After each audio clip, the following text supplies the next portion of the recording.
Good evening, everyone. We'll call our Truckee Town Council meeting of December 13th, 2022 to order. May I have a roll call, please? Sarah. Yes, thank you. Councilmember Pallavi? Here. Vice Mayor Romack? Here. Mayor Henderson? Here. Councilmember Klubstad? Here. And Councilmember Zabriskie? Here. Thank you. Thank you, Sarah. Would everyone please join me in standing for the Pledge of Allegiance? I pledge allegiance to the flag of the United States of America and to the republic for which it stands, one nation, under God, indivisible, with liberty and justice for all.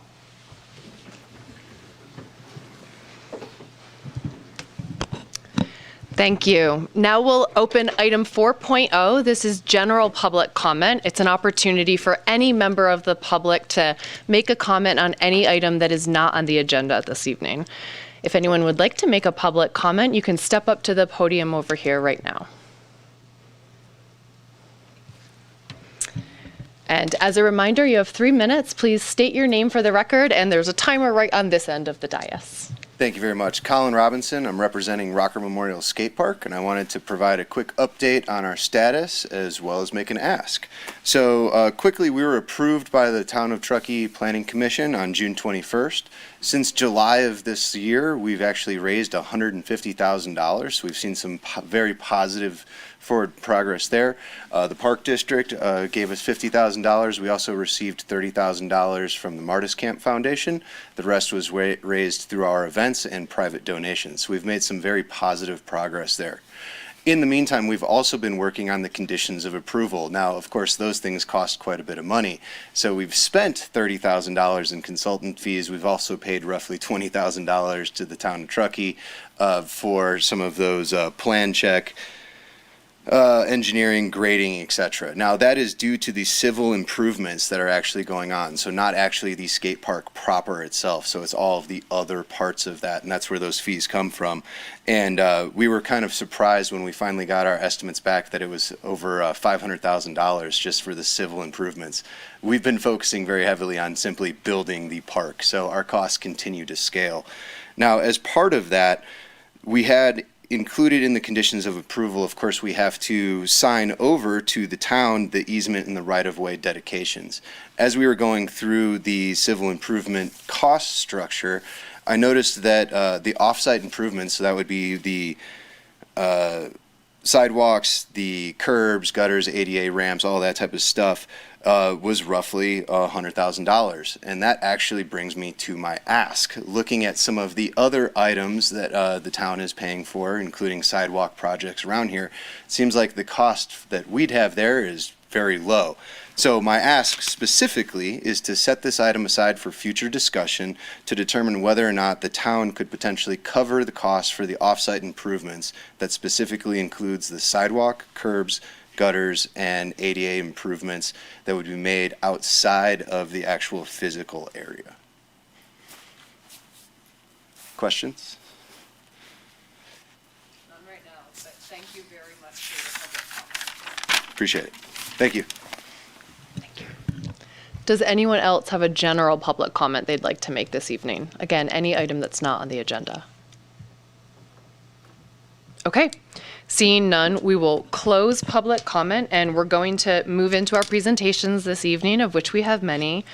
The first, 5.1, is recognizing the passing of Barbara Green. I have some words that I'd like to say tonight, and instead of opening public comment at the end of our presentations this evening, I'm going to open public comment again immediately after I say just a few words for anyone who would like to share some words about Barbara as well. Before joining the Truckee Town Council, Barbara Green served our community on the Nevada County Planning Commission and the Board of Supervisors. She also served on the boards of the Truckee Donner Land Trust, the League to Save Lake Tahoe, and the League of Women Voters. She is also a founding member of the Sierra Business Council.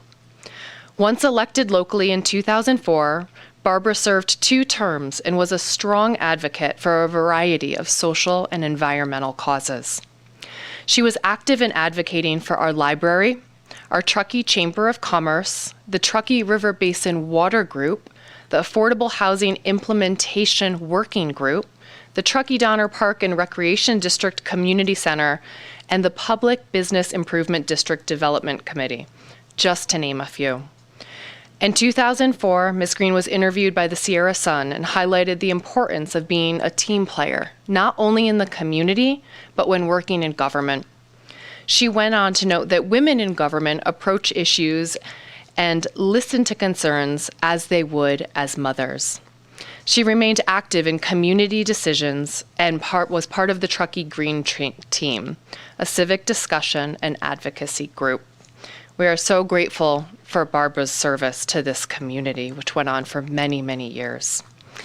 With that, I do want to ask my fellow council members if they have any words that they would like to share about Barbara, and then we'll open public comment for anyone that would like to step to the podium. Do I have any fellow council members who would like to make comments? Councilmember Zabriskie. About 2 years ago, I went to a Green Team meeting with the members, and I had posed to them the question of how they would like to see Truckee in 20 years from now. And we all went around the table with a vision statement of sorts. And when we got to Barbara, she said she wanted to see a horse kicking up a little bit of dust as it pulled a buckboard down Donner Pass Road. I don't remember any of the other responses. I will always remember hers. She was civil, she was honest, she was sincere. She had a great love for the High Sierra Mountains, which was contagious. And I'm not quite as old as she is, but I do know what she was talking about in terms of the old days. And she was a wonderful person, very unique. Thank you. Councilmember Klövstad. Barbara was truly one of my my mentors, and she did so much for this community and has inspired me to want to step up and just do a fraction of what she's accomplished, and that still drives me today. She participated in my first campaign, and she just kept telling me, you can do this, you can do this. And she really helped me believe it and believe in myself. So yes, she's accomplished all of these amazing things that Mayor Henderson read, but she also inspired, I truly believe, the next generation of leaders. So she will be missed. Thank you. And over to this side, Vice Mayor Romack. Thank you. Yes, Barbara was an inspiration to so many people, a trailblazer, women in government. Maybe it doesn't look so rare now that there's three of us, but to have somebody who was out in the forefront was incredible. And then I think just hearing the things, again, that Mayor, you just read off, she was involved in so many of the important things we know and love about Truckee today and helped make those happen. So Truckee is a better place for her being a part of it. So truly thank her for everything she did. Thank you. Councilmember Pallavi. Yeah, and not to be repetitive, but I think inspiration is clearly the word that came to my mind as well. And I remember meeting her in this very room 22 years ago, I think, is when I first met her. And just ever since then, she's always been such a great encouragement and inspiration to me as a local leader, and always just really supportive and never tell you that you did anything wrong or voted in a way that she wouldn't have. She would always just tell you, here's how you should do it next time. And I feel like she might have said that to me a number of times. So thank you to her for her service. And thanks, Sarah, for being here. Thank you. So I'm going to open public comment now. Anyone who would like to say anything about Barbara is welcome to step to the podium. We will maintain the 3 minutes for public comment, but really welcome any memories that you'd like to share. And you may queue up at the podium whenever you're ready.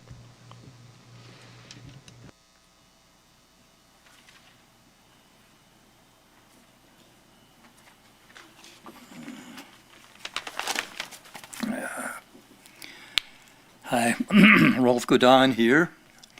I'm going to try to edit this a little as we do it, so I make my 3 minutes. On Thursday, November 10th, I personally lost a very dear, longtime friend. I'm so very grateful that Tansy and I were able to be with her in person during the day of her passing, sharing with her how much she meant to me in oh so many ways. So it was a very deeply heartfelt closure, having that privilege of being with her at the end. Much has been said already by council members. We began our long journey together some 18 years ago with her running for town council, and following that, those of us who were part of the group that helped in her campaign, we liked each other enough, we decided to keep meeting and formed the Green Team, meeting weekly since back then in 2004. Skip to the end here. If I can get the page turned. Yes. So Barbara was really such a great teacher and role model for me personally, as well as for us Green Team members. I like to refer to her as a gentle activist. She's soft-spoken and persistent, unwavering environmental advocacy, a clear vision for us human beings as living in balance and harmony with our Mother Nature, and accepting, though not necessarily liking, the circumstances of her life, and continuing to smile through it all, and fighting like hell in her gentle way for her own well-being as well as that of her community and the larger world. So, Barbara, I'll miss you massively, as do all who have had the privilege to spend time with you. Your presence on this planet of ours has made such a difference. Certainly has to me. Thank you. Thank you for your words, Ralph.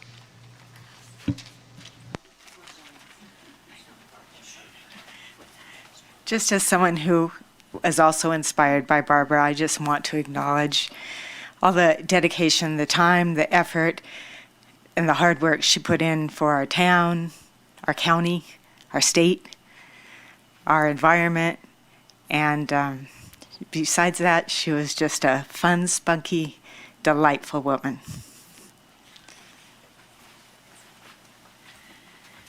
Yeah, and I just want to thank you guys for putting this on your agenda tonight and making this a priority. She would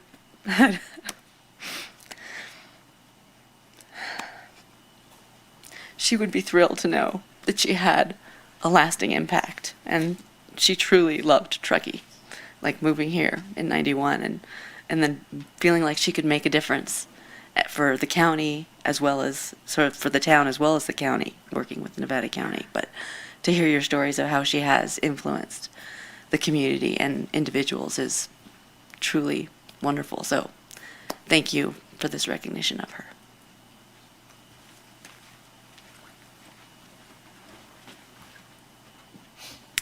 Good evening. I'm Lisa Wallace. I knew Barbara Green almost when I first started working in Truckee. And I just recently learned, though, that she won her first election in 1974.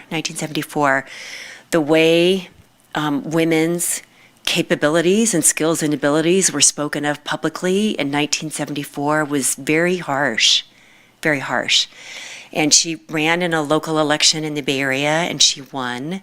And she won a lot of elections after that. And I'm particularly taken by that and inspired by that right now. A lot of parts of our public life and maybe our personal lives coming out of the pandemic, but a lot of our public life can seem very daunting and almost overwhelming. And I'm really inspired by Barbara's gentleness combined with that deep and significant perseverance. And at the same time, being a great mom. in that. So, like many of you have said, we'll really, really, really miss Barbara. Thank you, Lisa. Would anyone else like to make a comment related to Barbara this evening? Okay, seeing none, I will close public comment and again, just thank everyone for sharing their memories and their stories. And you can see that she's made a lasting impact on this community, and that will continue. All right. With that, we will move on to item 5.2. We have some new employees to introduce this evening. Becky, I believe you're going to start with some introductions, and then Nicole is going to also make some introductions. So Becky, I'll turn it over to you.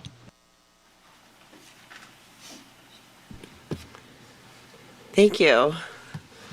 I have the pleasure of introducing Blake Klossel as our new engineering technician too. And Blake, if you want to wave or stand up or something. There's Blake. So Blake was born and raised in San Jose. He went to Loyola Marymount University and studied civil engineering. He moved from San Francisco to Truckee in July and took a job at the town in October. He wanted to work where he played, and so we're very happy to have him here. He also said one of the things he loves most about his job is his coworkers. He likes snowboarding, cooking, fishing, and spending quality times with his friends and family. He actually lives here with his partner, Ella. One thing that I will note about Blake, though, is he is a real team player. He's already immersed himself in the team. Before he was even officially an employee, he met us all in downtown and became part of our group photo that's on our website now for the engineering team, so that was really cool.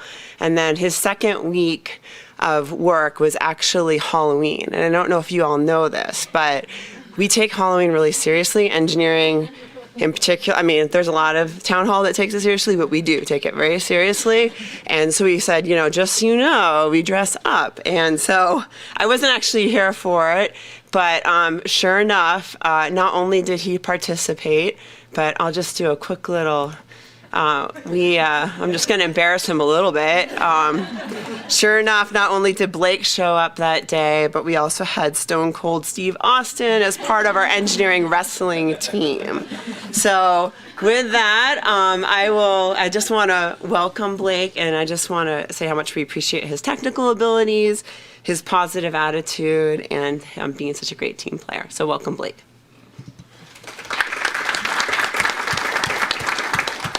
Thank you, Becky. Welcome, Blake. We're thrilled to have you join the team. Thank you for being here with us. Okay, Nikki, I think you are also going to introduce Melissa tonight. Yes, I'm very excited to introduce Melissa, if you want to wave for us as well. And Melissa is our new accountant, and Melissa she fits in really well with our team because she has 2 dogs, which is very important to us. Melissa previously worked for a city in Texas called Cedar Park, which is outside of Austin. And they have very similar accounting processes, and she has just flown through all of our training, and we're so excited and lucky to have somebody so talented and knowledgeable join our team. Her and her husband are braving their first Truckee winter on ski slope, and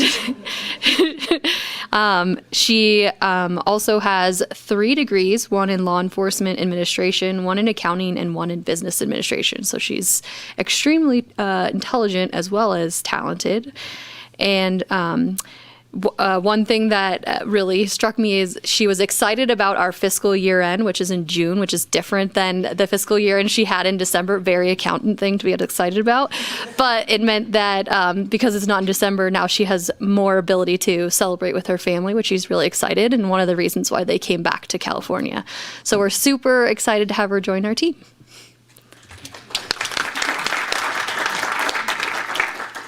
Melissa, welcome. Welcome to our winter wonderland and the amazing, just winter and environment that we have here. If you're on ski slope, you're my neighbor. So we have it pretty good up there. A lot of snow, but it's fun. Okay, well, thank you to our new employees, Blake and Melissa, for joining our town team. And with that, we'll move to 5.3. Bron is going to show a little video, I believe, from our Name Your Snowplow competition.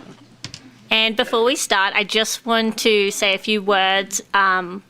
We were really, really lucky that all the principals from the different schools in our region were on board, and a lot of our teachers got really involved. So we did have 294 unique names submitted, but that's just the unique ones. We had multiple that came in quite a few times. Plowy McPlowface was very popular, and the Berminator, so there's quite a few, but then there was also groups as well as individuals. So I do want to do a little shout out to Glenshire Elementary. We had over 50% of our votes come from there. And I know that we had, whole first grade classes submit one. We had our second and fourth graders from there do a joint entry they paired up. And, at CELS, the teachers use it as an opportunity for them to do a bit of Truckee history and learn about, things about Truckee so that they could make their names more unique. So we had Union Ice and Chief Truckee as some of their entries. So really cool that some of our teachers and a lot of our principals were really excited. So just a few words. And just so you know, we haven't announced this anywhere else other than for the winners, so this is very exciting.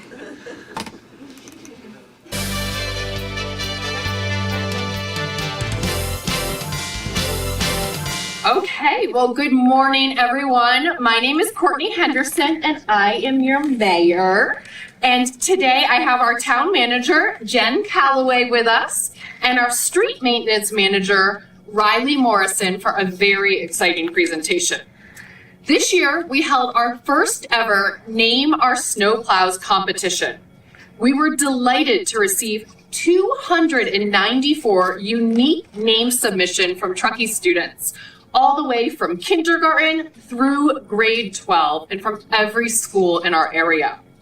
Our Public Works Department, who are the ones who oversee all of our snowplow operations for the town, then narrowed our entries down to 13 finalists. The public then had the opportunity to vote on these 13 finalists, and we had an amazing 1,400 people vote on your entries. The 4 most popular names will be the official names of our 4 main snowplows for the next 2 years. The names are being printed onto the side of the plows and will soon show up on our digital map on the town's website. I'm honored to announce that all 4 names came from students at Alder Creek Middle School. Winners will receive a few small tokens from the town of Truckee.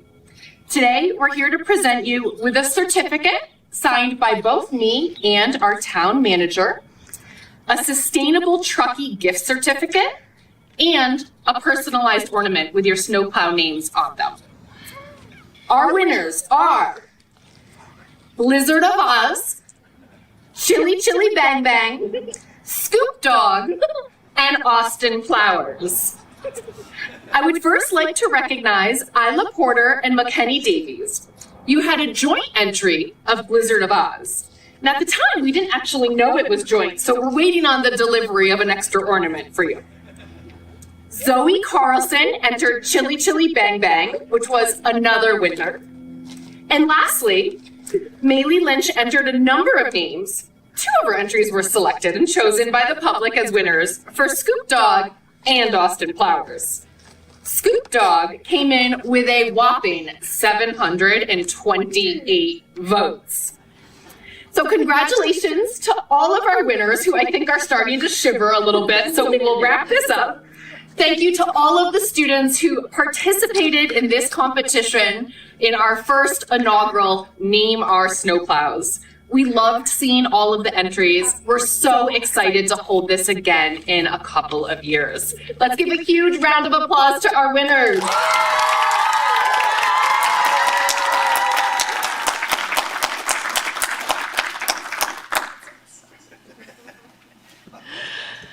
I just have to say this was so much fun. It was so much fun to see all of these entries coming in, and then to be able to go to the school and to really talk with our youth. And you just got to see a slice of it, but to be able to have conversations while we were inside the school and what do you do as a mayor, and just continuing to push on that youth engagement and how do we engage our youth in local government.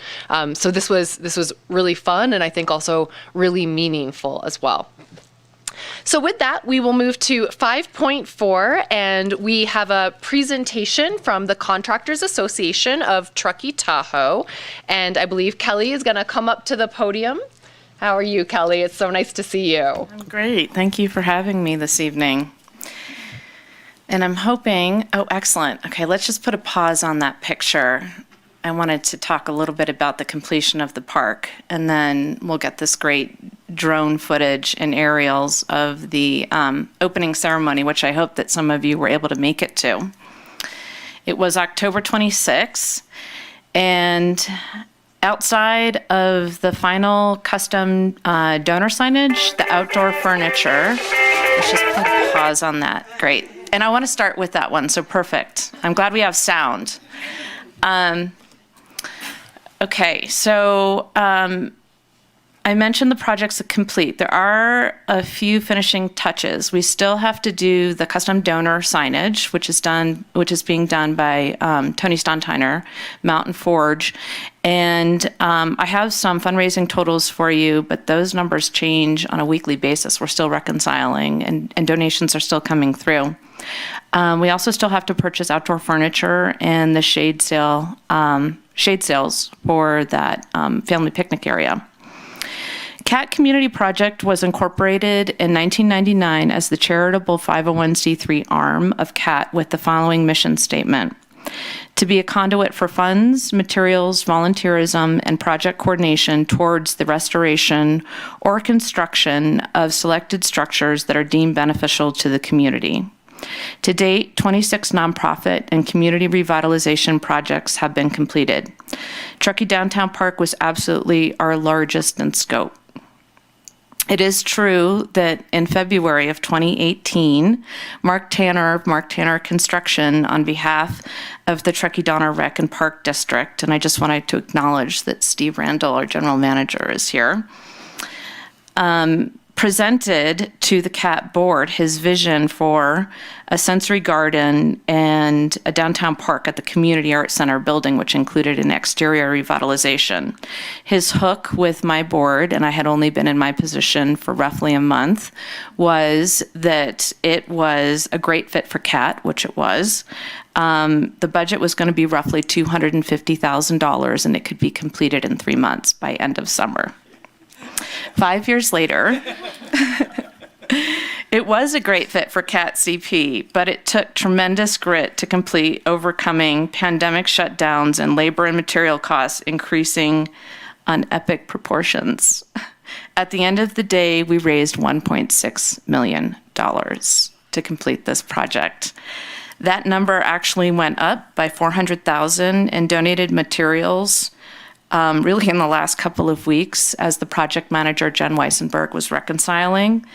But the total amount of grants and individual paver sales was $587,700. In-kind business services, $447,950. Donated construction materials from 46 companies totaled $649,898. I want to credit Mark for his incredible community spirit, as we know he all has, and his vision. He was able to really rally some brilliant minds to make this happen. Jen Weissenberg, who I mentioned, was tireless with her work as the contractor as well. And then Patrick McEnany with High West Landscape Architects had the brilliant concept plan and design. Steve Randall with the Rec Department facilitated the exterior revitalization of the Art Center, which included the new roof, siding repairs, windows, and it was good to see all the ADA upgrades to all entrances in the parking lot included with the park. Our community invested in a way that everyone should feel proud about. The airport district contributed $125,000 towards the amphitheater, which brought the cultural elements and programs of the Community Arts Center outside. And that amphitheater does seat 70 to 80. I never believed it, but it's true. Jen proved it to me. The PUD gave us a $20,000 conservation rebate grant for micro irrigation and LED lighting plan. And we've heard about microtransit. Have any of you heard about micro irrigation? It's a new term. Feel free to use it. Tim Kritz and his team with Grateful Gardens. Tim, I've discovered, is an irrigation geek. He was so excited about the installation of this. I had to do a little bit of research. It's actually a state-of-the-art micro irrigation drip system. It uses a wrap and a mat, a low-volume irrigation delivery that goes directly to the root zone of the plant. He said it's not commonly being used in California. It's a little bit, I guess, innovative in the use with this park. And he told me all of this just seconds with our opening before I took the microphone. And so I'm glad to actually get some information about what this system actually looked like, including that system was the installation of native to the region and drought-tolerant plants. The Queen of Hearts Fund back in 2019 gave us $10,000 for the artist mural, and I don't know if any of you have actually seen that, but it was done in contract with Arts for the Schools, their mural program. They hired 3 professional muralists that worked alongside 5 local middle school and high school TTUSD students to come up with a mural concept that encompassed local history, environmental stewardship, and cultural heritage. These kids did this in 5 days.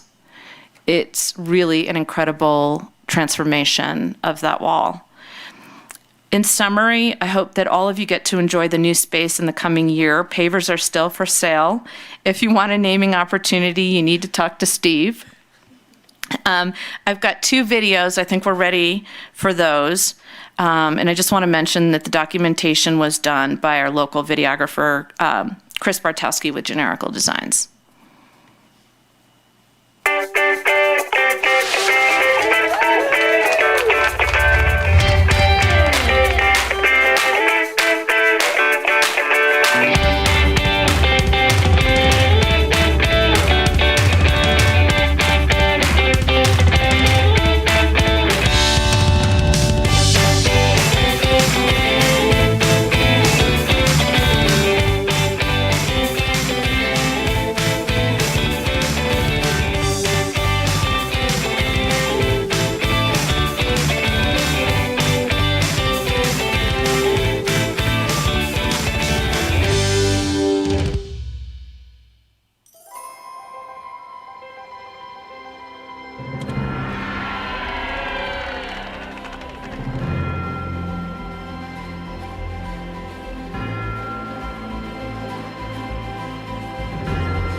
If we can cue the next video, it's just a little more of a detail of what the park looks like, and you can see the natural play structures a little bit better. This was drone footage that was done the day of the opening. And I'm happy to say that Patrick was at the opening with his team, and the final product exceeded his vision and expectations, which is something that we didn't think was possible because on paper, the concept plan and design was really phenomenal.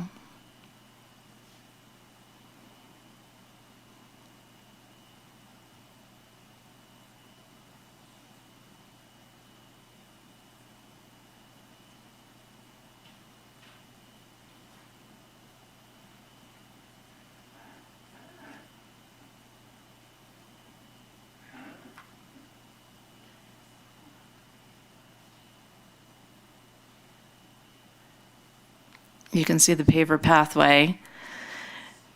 And as I mentioned, there's still a lot of room for custom engraved pavers for families and businesses.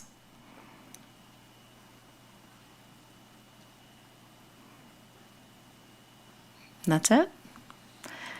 Any questions about the project?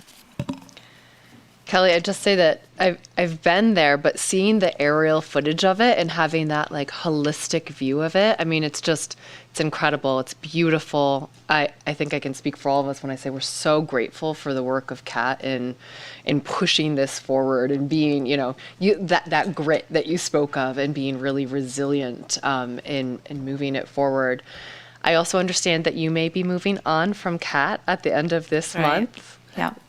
And I just wanted to thank you for your service. Thank you. Done so much for this community. You've been here to help us weather all of the impacts during COVID.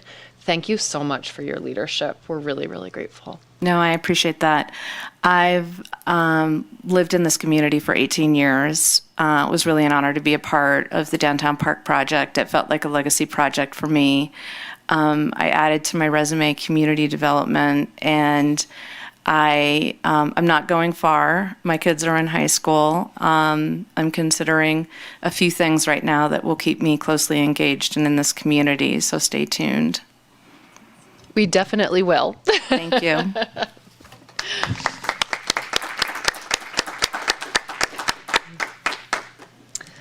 Okay, with that, we will move on to item 5.5. We have Emmanuel Jones and Associates presenting our legislative advocacy update for the evening. And this was one that we had to reschedule from a couple weeks ago. So we're really excited to have this tonight. And we're thrilled to be here. First, I'd like to thank your staff, something you already know. You've got a fabulous staff.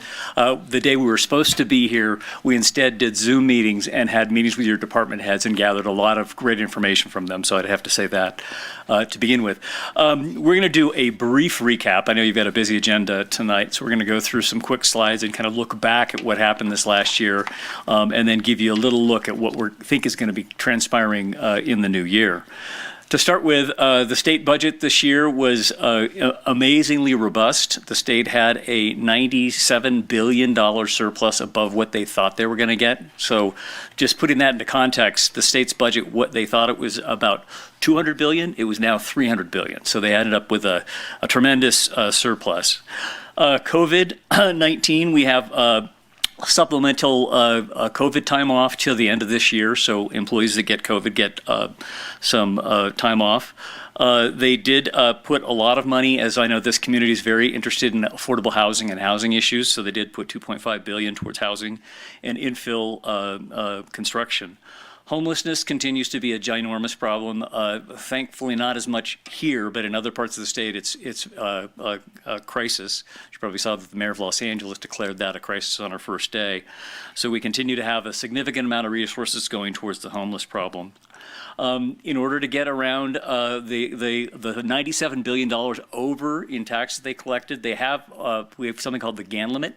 And if you collect over a certain amount, you have to give some of that back to taxpayers. So included in this budget was $9.5 billion of checks back to taxpayers, mainly lower income individuals got those checks.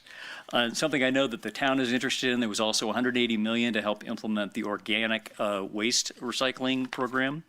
And so we'll be working with your staff on implementing that and making sure that we get that off the ground. Recapping, it's always a busy year in Sacramento. Over 2,000 bills introduced. About 1,100 of them made it to the governor. He signed just under 1,000, vetoed 169.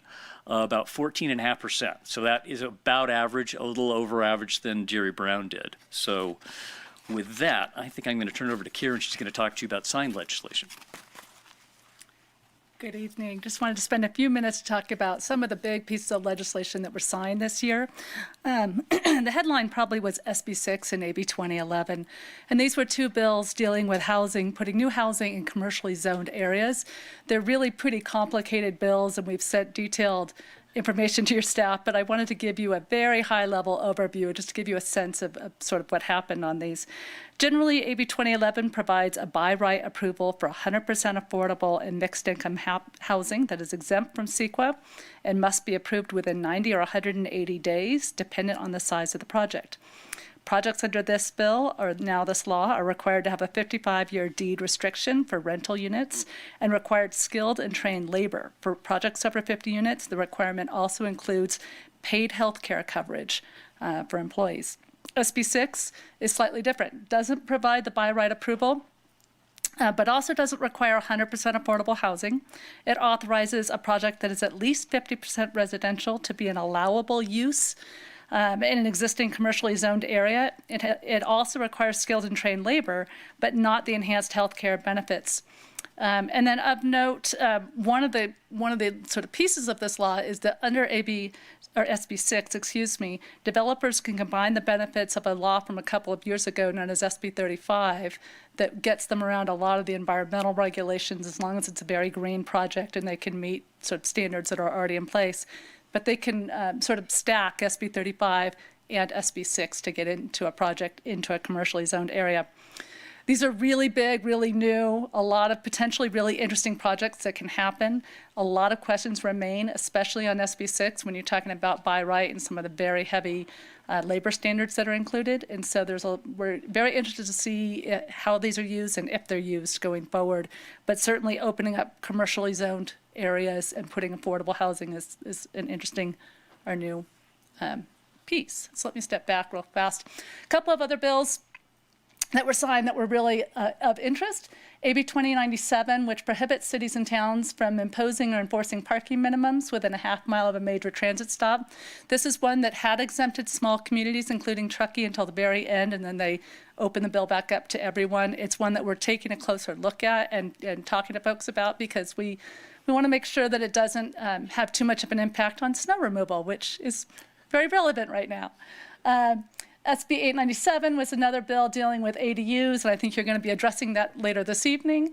And then also 2234 was a bill that was going to, or does require, now law, requires public agencies to allow post-entitlement phase permits to be done online. So there's some updating that needs to happen on city or town websites. A couple of other very quick ones. SB 932, it's dealing with some bicycle, pedestrian, and traffic calming plans that need to be implemented in coming years. And SB 1100 Cortese was a bill that deals with, and I don't know that you've had any incidents, in some communities they've had a couple of very willful, very problematic interruptions in council meetings. And so the bill is actually pretty technical, but it designates who actually does the work in terms of if somebody needs to be removed. And so it doesn't just say you can just automatically remove them. You still have to go through all the steps. It just, the law was not clear on who does the actual action. And then 1338, which you probably heard about, care courts.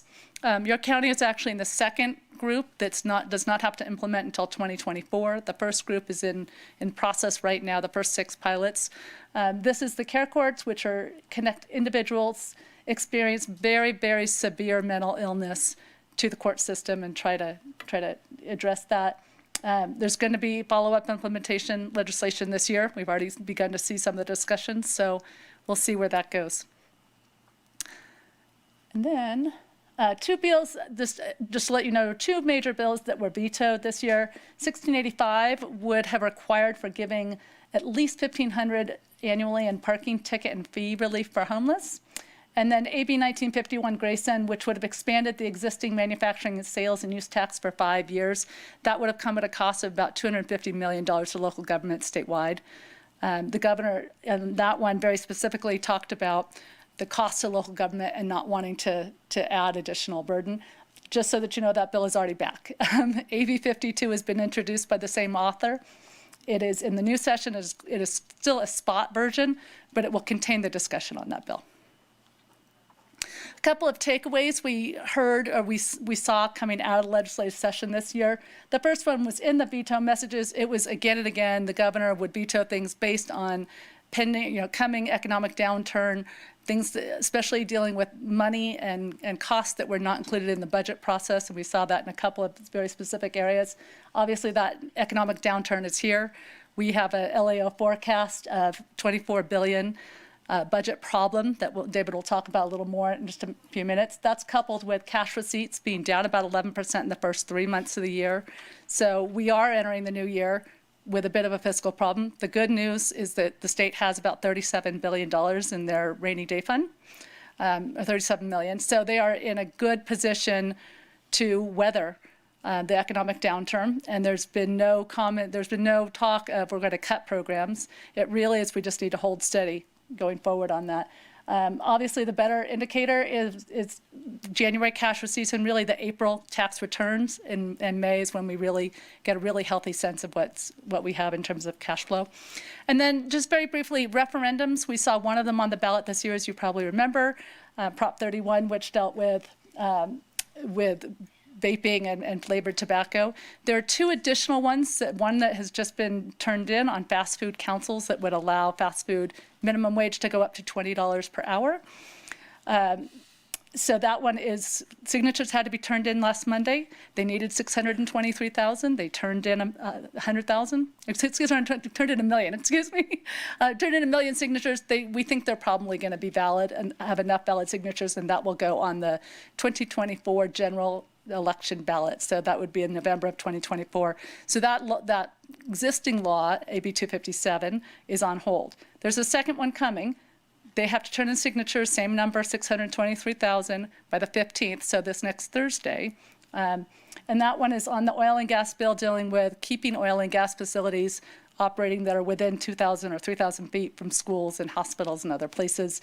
We'll see if they have the signatures on Thursday. And if they've got enough signatures, then that law would be on hold as well until November of 2024. So I'm going to stop there. I think we'll talk about what's to come. I'll jump in. Thank you, Kira. Yes, as she mentioned, the city economy and the budget are going to be very much front and center for us. Revenues are coming in below, 11% below, but that, as Kira mentioned, is not anything to panic about at this time.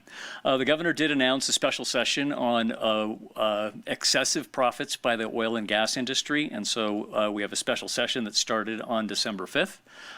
He's characterized his legislation as not a windfall tax. Taxes require 2/3 vote. But this is more of a penalty or a surcharge on excess profits. So that would be a majority vote piece of legislation. So the bill is a long way between now and moving forward. So that will have an awful lot of discussion going forward on the oil and gas industry. COVID state of emergency is set to end. So we will have that officially end in February. Speakership, they will have, assuming we don't have a giant resurgence in the next couple of weeks. But anyway, that said, the speakership is turned over. So the current speaker is termed out. There was a big battle last year. The incoming speaker and the existing speaker cut a deal that the existing speaker will retain the speakership until July 1st. So this current speaker, or the existing speaker, will get to be in charge of the budget. So that has to be done by June 15th. The new speaker will come in and make changes, appointing chairs, appointing committee assignments. So that will happen in July. Once again, climate change and resiliency. We had quite a near miss with power sources in the state of California this last summer. Came very close to having rolling blackouts. So clearly there's going to be an awful lot of attention on utilities, PG&E, not you, but other utilities are going to be looking at that and how do we get resiliency and make sure that the grid is ready. Now, that's an awful lot of stuff to run over. I know you've got a busy agenda, so I think I'll stop right there. And if you've got questions, Kira and I would be happy to try to answer them. Wonderful. Thank you so much. And I'll ask if let's get through 5.6, just our town manager report really quick, and then we'll come to council questions on any of the presentations. Perfect.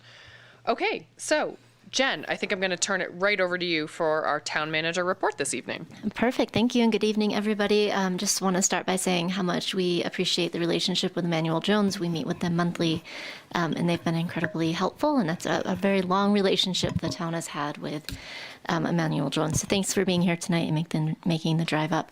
I'm going to start our manager's report by asking Hillary to give a quick update on THAP.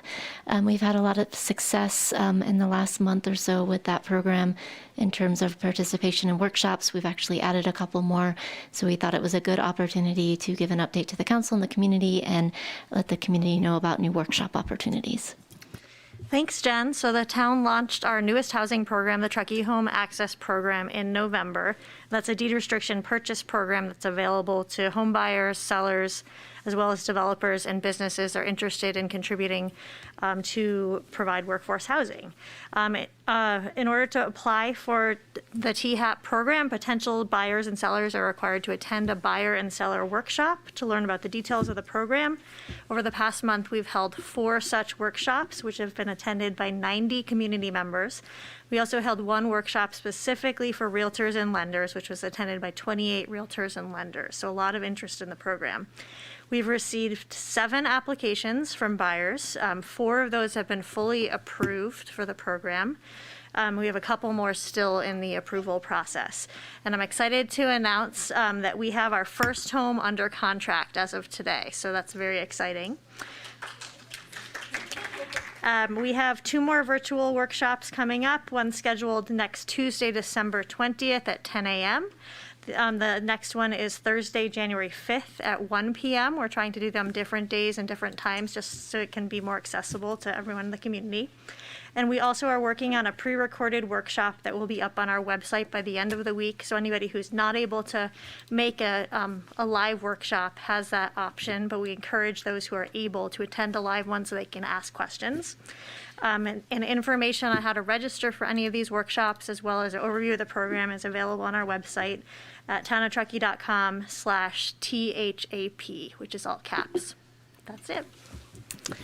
Great, thanks, Hillary. I think this program is a great example of why many of us do this work when you're making a difference and helping people find home security. So awesome job by her team and for the council for taking a chance on a different type of program. Also, another exciting program, microtransit is back. So just one more day, December 15th, it launches, starts at 8 a.m. Extended hours, this pilot project for the winter, so 8 a.m. to 10 p.m. daily. Again, it starts December 15th and it runs through April 2nd. The service area is by and large the same. We've extended out all of the way down West River Street and then out towards Alder Creek Middle School and picking up all the multifamily homes out there, so Hennis and Frischman, as well as Coachland. So we're hoping that's a very successful pilot program. We're, again, just trying to gather data and see what the community's transit needs are and how we can incentivizing mode shift. So please take advantage of that. You can find the app on our website or TahoeTruckeeTransit.com. And then really want to acknowledge and shout out to our road crew. We had a lot of snow in a very short period of time, and they were out clearing those roads so that everybody could get to where they wanted to go by Monday morning. So thanks to them and their hard work, and thanks, there's been a lot of community support and recognition of their work. So thank you for that. And this year, we are actually doing a holiday closure. We've had a lot going on in the town, a lot of meetings this summer, a lot of expectations for community engagement. So we are going to take a closure and give everybody a chance to relax and spend the holidays with family. So we will be closed December 23rd through January 2nd, opening again on January 3rd. Our police services remain open, animal services remain open. Our support services for police, which is downstairs, is also open. And of course, our roads crew will be out if we are getting snow and clearing paths. But did want to acknowledge if you do have work that you want to conduct with the town before year end, get in here within the next week and a half. Otherwise, you won't get a great response. So use that time to enjoy with your families and celebrate the holidays. And then lastly, if you are hoping to start the new year with a new job, we've got some opportunities for you. So check out our website. We're hiring in many different positions, and if you want to start making an impact on your community in a way that involves local government, we'd welcome your application.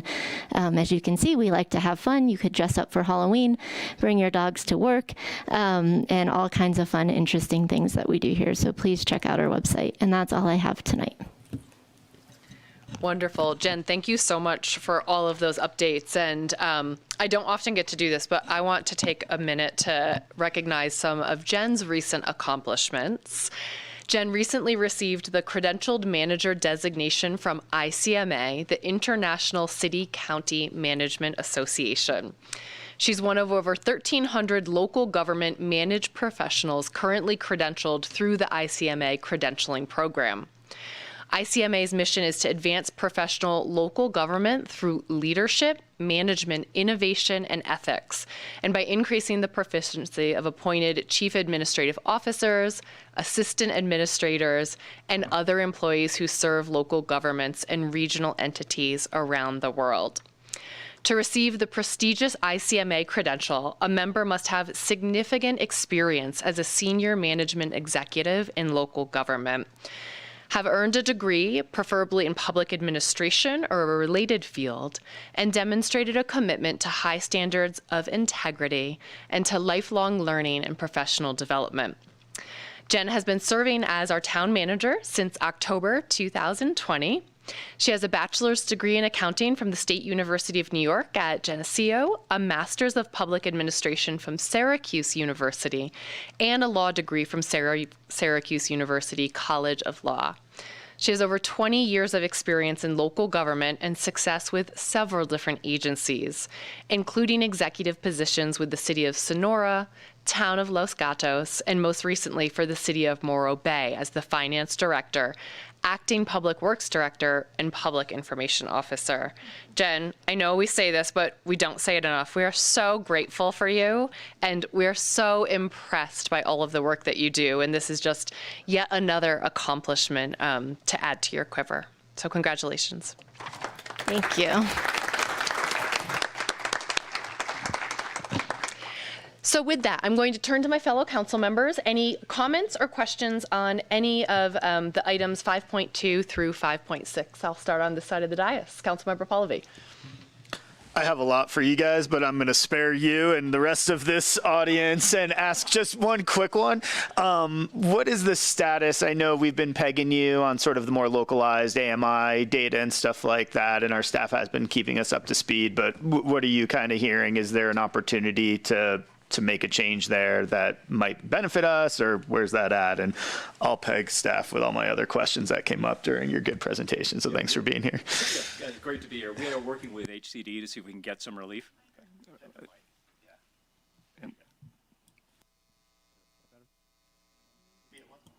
It was on. Oh, there we go.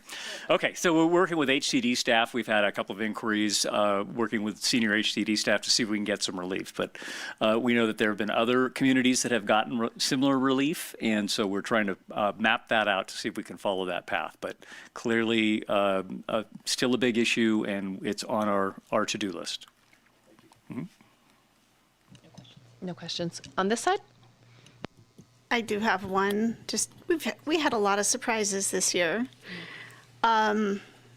Primarily taking away local authority, particularly in housing. I didn't see anything specifically highlighting that in your upcoming legislation. Are you hearing anything? Are we expecting any more surprises like this?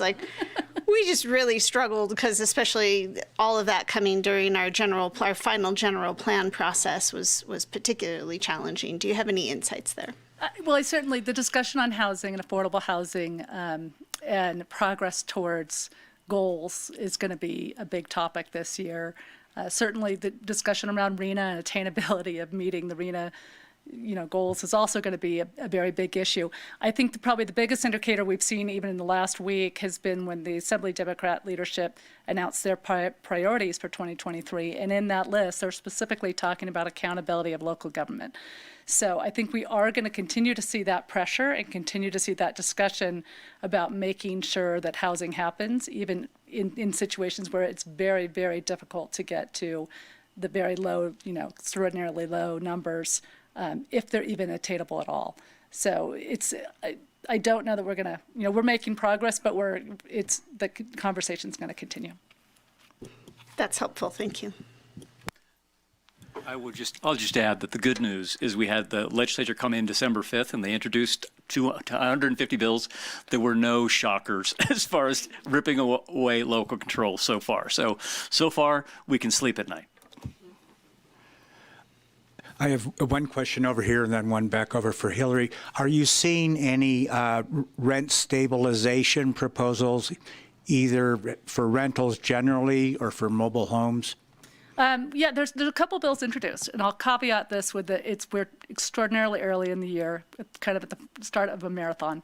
A couple of bills introduced, one looking at rent stabilization in terms of tenants' rights for seniors. And then there's a second one that I think is kind of interesting, actually, in sort of the mobile home world, looking at adding RVs and RV-type vehicles, if you will, to allow them to obtain equity in a mobile home park. So in some cases, it may be that they're not on par. I don't know if I have all the details on that. But yeah, and I do think we're going to have more discussion on tenant rights and renters and all of that. Okay, thank you. And then Hillary, do you happen to remember what the sales price and then the town subsidy was on the new contract? For THAP, the Yeah. one under contract, I believe, is in the between $600,000 and $700,000. I don't know the exact contract price, and the town's subsidy is 16% of that. I think that Jen is doing some math for us right here. Potentially doing some math, if I can do quick fingers here. So at 600,000, it would be $96,000 would have been the deed restriction purchase, and at 700,000, 112, so somewhere in that range. Okay, thank you Yep. very much. Those are all my questions. Okay, wonderful. Thank you. Well, thank you to everyone who was here to present this evening, to Kelly for the CAP presentation, and then to our folks from Emmanuel Jones and Associates. We're really grateful for the presentation and the update. It's so important and really impacts our community. So with that, I'll open public comment. If anyone would like to make a public comment on items 5.2 to 5.6, you may step to the podium now.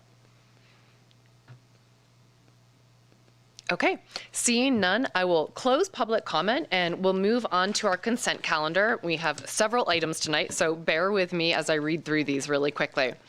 6.1, appointment of members to the Truckee Tax Measure Citizens Oversight Board. 6.2, approval of the Donner Lake Interagency Partnership for Stewardship Charter. 6.3, Single-Use Foodware Reduction Ordinance Grant Guidelines. 6.4, Truckee Home Access Program Guidelines Update. 6.5, accept the quarter ended September 30th, 2022 Treasurer's Report. 6.6, purchase of 2 McLean MV5 Trails snowblowers. 6.7, notice of completion for the 2022 Bridge Maintenance Project, C2007. 6.8, 2022 Seal Coat Project C2005 and C2104, notice of completion. 6.9, authorization of an additional accountant 1/2 position. And finally, 6.10, minutes of November 8th, 2022, regular town council meeting. Do I have any fellow council member who would like to pull a consent item tonight? Do I have any member from staff who would like to pull a consent item tonight? Yes, Madam Mayor, we'd like to pull item 6.2, approval of the Donner Lake Interagency Partnership for Stewardship Center. Thank you. Charter, I'm sorry. Charter. Thank you. And do I have any member of the public who would like to pull a consent item this evening? Okay. With that, may I have a motion to approve our consent calendar excluding item 6.2? I'll make a motion, and I just wanted to quickly say thank you to Allison Pedley, Troy Ortiz, and Peter Kratz, and Barney Dewey for serving on our Tax Oversight Committee. That is a purely volunteer gig, and we appreciate your volunteerism. With that, I'd like to make a motion that we move on consent. I will second. All in favor? Aye. Aye. Any opposed? So consent passes unanimously. And Jen, I'll come back to you related to item 6.2. Sure, thank you. Becky is gonna, she has a slide for you. There was a little bit of a last minute communications between some of the partner agencies, so we wanted to get some clarification on what we can sign going forward. So there was a charter, in the staff report, there was a copy of the charter that we're recommending that you authorize town manager to execute. Some of the partners, the core team members, are still working on some of the minor edits to the language, and we just want to make it clear that, by doing the recommended action, not only authorizes town manager to execute the agreement, the charter as it is in your staff report, but also allows the town manager and town attorney to approve minor non-substantive changes. So just wanted to make that clarification. Thank you for that. So with that, do I have any questions or anything my fellow council members would like to ask staff related to 6.2 and the minor changes? I have one clarifying question. Yes, please. Yeah, Becky, could you go ahead and explain to me where that item is that we're proposing to eliminate? 3.7.5 related to the general plan. So that was in attachment 2 of the staff report is the 2022 Donner Lake Stewardship Plan, and in there's a number of action items. There's almost 100 of them, and it's one of the action items under the goal 7 in the attachment for the stewardship plan. Yes. Okay. It's not in the charter, so sorry for the confusion. Thank you. Any other questions from my fellow council members on this side? Okay. With that, I believe we do need to then open public comment on 6.2. So if anyone would like to make a comment on 6.2, you may step to the dais. Please state your name for the record, and you have 3 minutes. Yeah, Jack Cashton. I was disappointed in looking at the materials to see that there's no representation from actual people who actually live on Donner Lake. Now, perhaps some of the people who are part of the core group and in another capacity also happen to live there, but I think it is important, and I understand that there is a process where I can apply for membership, and I intend to do that. I've also reached out to some other members of the property owner, or the Donner Lake Property Owners Association, to see if anybody else might be interested, either in place of me or in addition. But I do want to assure council and Mr. Wilkins that I have no intention of using this as a forum for West Reed Avenue. My main concerns are traffic and safety, improving public access to the lake, and shoreline erosion. And I would simply ask the town, since the additional membership has to be approved by the existing members, to support or not oppose my application, or if it's somebody else who lives at the lake, to approve that. So thank you. That's all I have. Thank you very much for your comments, Mr. Cashton. Would anyone else like to make a public comment on item 6.2 tonight? Seeing none, I will close public comment and come back to my fellow council members for any deliberation or a motion if anyone is ready to make one. I'll start on this side. I just really enjoyed the presentation at the state park and learned an awful lot, and I think it's a great project. I'm surprised and happy to see so much progress already on such a broad scale. Thank you. Councilmember Klostad? I would echo that. I went to the open house at the Donner State Park, and it's phenomenal the amount of work that they've already put into this, the ideas that they've had, the collaboration with all the different agencies. I'm so impressed. I'm so excited. I really look forward to helping elevate this into the community and make sure everybody can understand what it is we're trying to do and what we're trying to protect and why. Thank you. Vice Mayor Romack? I would just echo my fellow council members. Thank you to all the work that's gone into this from town staff and everyone else involved. I have nothing to add. I'll make a motion if you'd like, unless you would like to add something yourself, Madam Mayor. No, I echo everything my fellow council members have said, and I will, ready for your motion. Make a motion that we that we take the action that's up on the screen in front of us, including the edits. Thanks, May I have a Becky. second? Second. All in favor? Aye. Aye. Any opposed? So 6.2 passes unanimously as well. Thank you. And thank you to staff for pulling it and giving us the context for those additions. Okay, with that, we get to move on to our discussion items this evening. The first one is our certification of election results, and I believe we have a very brief presentation for the election held on November 8th of 2022. Judy, over to you. Thank you. No fancy PowerPoints from me. I'm going to request that you approve Resolution 2022-72, and that certifies the election results that are listed in that resolution. And that's it. That was very brief. Thank you, Judy. And I do just want to say thank you to all of the candidates who stepped up to run. Thank you to everyone who supported campaigns in our community, to everyone who worked on the election itself, whether it was, staffing or, being there to help people in filling out their ballots. It was tough at the end. We had a really big snowstorm. People were stepping up to offer rides to people to get ballots dropped off. So it was amazing to see the community come together around that. So with that, any comments or questions from any of my fellow council members on this side?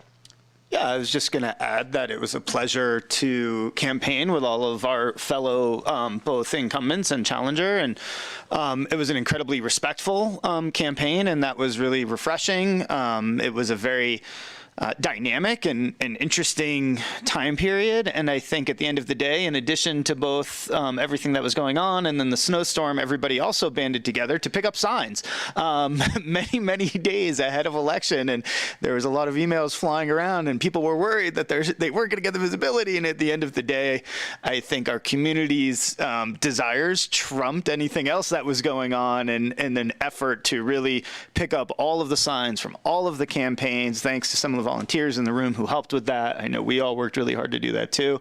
And we were left with a pretty clean community at the end of the day. So good job by everybody. And thank you to all of the volunteers who helped in the actual election themselves. Thank you. Vice Mayor Romick? On this side, Councilmember Klofstad. I would just echo that. I really appreciate the process that we went through. I learned so much every time there is a campaign, especially one of my own. Great learning opportunities on all ends of the spectrum, and really appreciated the community's support. So thank you. And Councilmember Zabriskie. I agree. Okay, easy. Well, with that, may I have a motion to adopt Resolution 2022-72 certifying our results? I will make that motion that we adopt Resolution 2022-72, certifying the results of the municipal election on November 8th, 2022. And I will second. All in favor? Aye. Any opposed? 7.1 passes. I think you might have had some public wanting to speak to I was just going too fast. I apologize. Okay, let me pause and open public comment, and thank you, Judy, so much for that on item 7.1. Hi, my name is David Diamond. I just wanted to say that in this was a great kind of contest because there were, in my opinion, for town council, there were no wrong answers. Everybody was super strong. And what Councilmember Paulovitz said, I think, is extremely relevant given this last election. You conducted yourselves extremely well with a lot of respect for one another and for our community, which I found to be very refreshing. We didn't get that in all of the contests. I got to know each of you a little bit deeper during that process and gain more respect for you and your positions. I'm glad that you got your positions back, and I congratulate you for that. With a special shout out to Councilmember Zabriskie, who has pulled off something that the rest of us have not, which is winning 2 elections in 2 years. I know for the rest of us, it's like once you win, you think, oh, I don't have to do this again for 4 years. And Jan, you did it again 2 years later. The community supports you. And I just wanted to thank you all for that. Thank you, Mr. Diamond. Would anyone else like to make a public comment? Good evening. I'm Paco Lindsay. Thank you, council, town staff, everybody in attendance. I want to just say thanks for stepping up, everybody, to rerun. I want to give a big shout out to Susie for stepping up to running. I still think about when we first had our very first Truckee town council elections back in 1993, I think we have Kathleen back there, and just how far we've come, and it still boils down to great people stepping up, volunteering their time to run a campaign, to serve, to read, to be ready for nights like tonight, to sit here till who knows how late tonight. So again, thank you to you three guys. Did great. And again, one more time, thanks to Susie for stepping up. And I want to say too, I really, really respected this campaign. I actually respected all the campaigns as far as how the candidates were.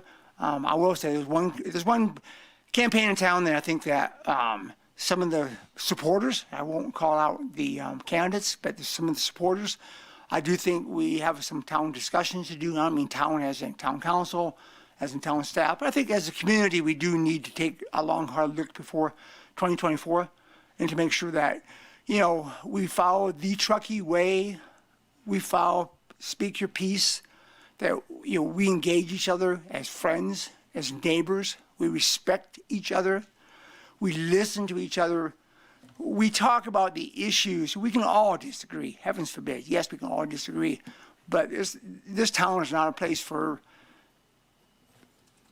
calling people out and being demeaning. So again, big kudos to this campaign and big kudos to everybody who ran in all the various elections, since we have so many special districts. So again, I want to just give a big shout out and how much I appreciate your service and what's going to happen to Truckee the next couple of years. I'm so excited that you guys are here to forge ahead. So thank you very, very much.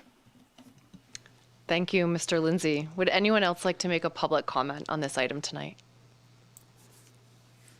Okay, seeing none, I will close public comment and just thank you both for your comments and for really, I think, pushing everyone in this community to be better. It's incumbent upon all of us to ensure that our campaign season and that our elections are respectful and that our discourse is respectful. And it's up to all of us to maintain that level of integrity and that standard. And I am very grateful to the town council campaign and race to have seen that maintained. So thank you, and congratulations to our winners. Okay, so with that, I think now I can entertain a motion to certify the election results. Thank you. We'll try this again, and I will say congratulations to my fellow council members, and I'm excited to continue working with all three of you. And with that, a motion to adopt Resolution 2022-72, certifying the results of the municipal election held on November 8th, 2022. And I will second it again. All in favor? Aye. Aye. Any opposed? Wonderful. 7.1 passes unanimously.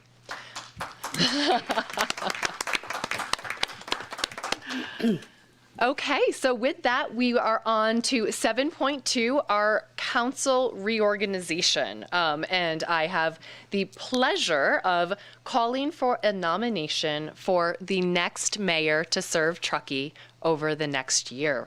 We're going to jump right into it. Would anyone like to make a nomination for our next mayor? Nominate Lindsay Romack. Do I have a second? Most definitely. Okay. All in favor? Aye. Any opposed? Wonderful. Vice Mayor Romack is our new mayor. Congratulations. So with that, I am going to sort of ceremoniously here pass the gavel over to you.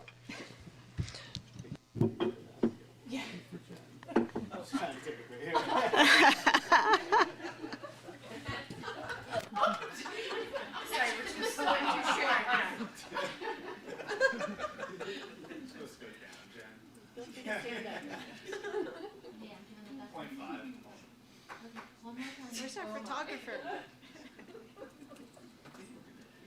Okay. One of those will work. All right, thank you very much, and thank you, fellow council members. I'm excited to serve.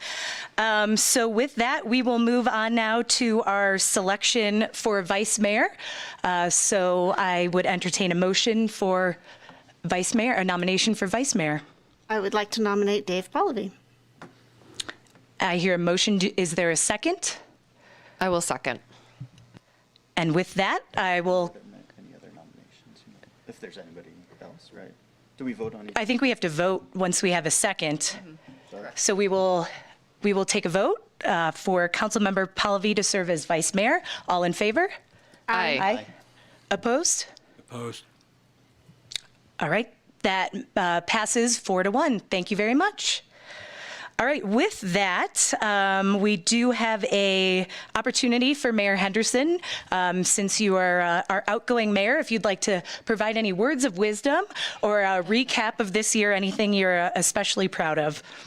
Thank you. I do have some remarks prepared and appreciate the opportunity, Mayor Romack. It truly has been the honor of a lifetime to serve Truckee over this past year as your mayor. Service to others has always been one of my core beliefs. I grew up in a rural agricultural town of less than 2,000 people. It was a working and middle-class community where people worked hard and helped one another. It was a place where connection to community and to the land were integral to our way of life, And I really found those same values here in Truckee over a decade ago. It's what made me decide to build a life here. When I chose to run for office, it was because I wanted to ensure we were working to build a healthy community and a resilient tomorrow for all of us. I am incredibly proud of the work that we have collectively accomplished over this past year.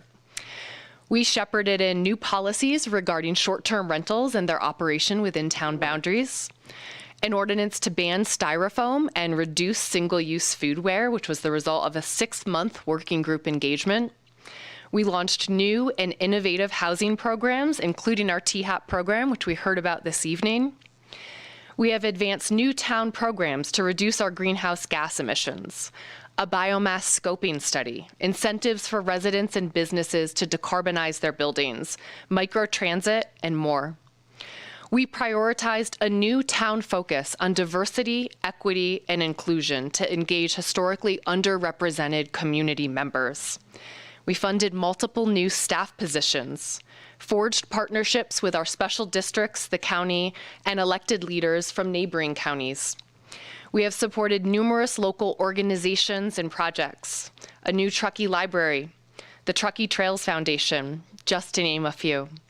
And of course, we are close to finalizing our general plan update after countless meetings and community conversations. We never could have accomplished this all if it hadn't been for everyone working collaboratively on these momentous issues. With that, I'd like to express my deepest thanks. First, to our constituents, to the people of Truckee. You are deeply knowledgeable, passionate, and civically engaged. Thank you for your feedback, for holding all of us accountable, and for pushing us to do as much as possible for this great community in which we are so blessed to live. I have been honored to have your support over the past several years, and I vow to continue to fight hard for you every single day for the remaining years of my term and beyond. Second, to my family, you have been unwavering in your support. My parents encouraged me to believe that anything was possible and taught me to never give up. To my husband, Chris, you have made everything and anything possible. To my son, Colton, who I see back there yawning, you are my biggest supporter and the one whom I do all of this for your future and for future generations to come. I am also immensely grateful to my sister and brother. You are boundless in your encouragement, and to my in-laws who have always been there for me. Third, to my fellow council members, I have learned so much from each of you over the past few years. Your knowledge, service, and commitment are unending. I am incredibly grateful for all that you do, for how you have pushed my thinking and made me a better leader. To Jen Calloway and our entire town team, you are the ones working hard every single day to make council policies and priorities a reality. I've seen you work late nights, like we will tonight, on weekends, and so much more. Your commitment to this community should be constantly recognized by all of us. There are so many other people for whom I'd like to express my gratitude, but that would make this a very, very long meeting indeed. Know that if you've been in my life over the past several years, you have been on this journey with me. I never could have done this without every single person in my life. Whether you've been there to lend an ear, to support me as a mentor, or to go on a mountain bike ride with me, thank you for your support. I look forward to continuing to serve Truckee to create a healthy community and resilient tomorrow for all of us. And I know that we are in very good hands with Mayor Romack. Thank you.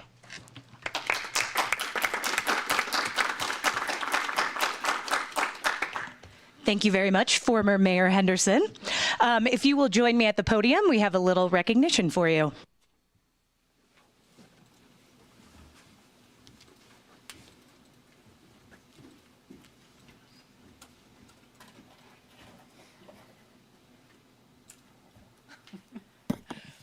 So we have a little gavel for Councilwoman Henderson now, former mayor, I don't know what to call you. But before we present this, I did want to prepare or share a few words that I put together today because I really appreciate former Mayor Henderson, everything you've done. And as I was thinking about what to say, the phrase calm, cool, and collected came to mind. And if you know Courtney, you know this is true, because I'll start with calm. Courtney is an incredible calming presence and very kind in the way you do everything. And you can move us through meetings with kindness, compassion, and also looking to build consensus. So I really appreciate that. And your demeanor, again, helps when we're getting through some long meetings like we probably will tonight again. And I really hope to emulate some of those skills. The next thing is cool. And every time I see Courtney, I'm reminded that I have to up my fashion game. So now that I'm mayor, I'm going to have to maybe shop in your closet and shorten a few things. But seriously, I think her coolness really represents Truckee. She has attended a bunch of conferences and workshops and represented our town, shown how cool we are on programs like the THAP, on our single-use foodware ordinance. I have trouble getting that in the right order. And so many of the other wonderful things that you already mentioned. So thank you for doing that. And then finally is collected. I looked up exactly what the definition of that is, and that means not perturbed or distracted. We already talked about calm, not perturbed part. The not distracted part. Courtney has so many things going on in her life. As you mentioned, your wonderful family, you've got an incredible job and everything else. It would be so easy for you to become distracted and not do everything that is needed to help our town and be mayor. But you didn't do that. I know you took red-eye flights across the country late night after a council meeting to get to a work commitment. She reads agenda packets before sunrise, I think, while you're lifting weights. So she squeezes it all in and still talks to constituents and meets with folks and listens to their concerns. So really thank you for all of that. So again, thank you for your service, for your dedication and your leadership as mayor. And with that, I am happy to present this beautiful plaque to you. Oh, thank you.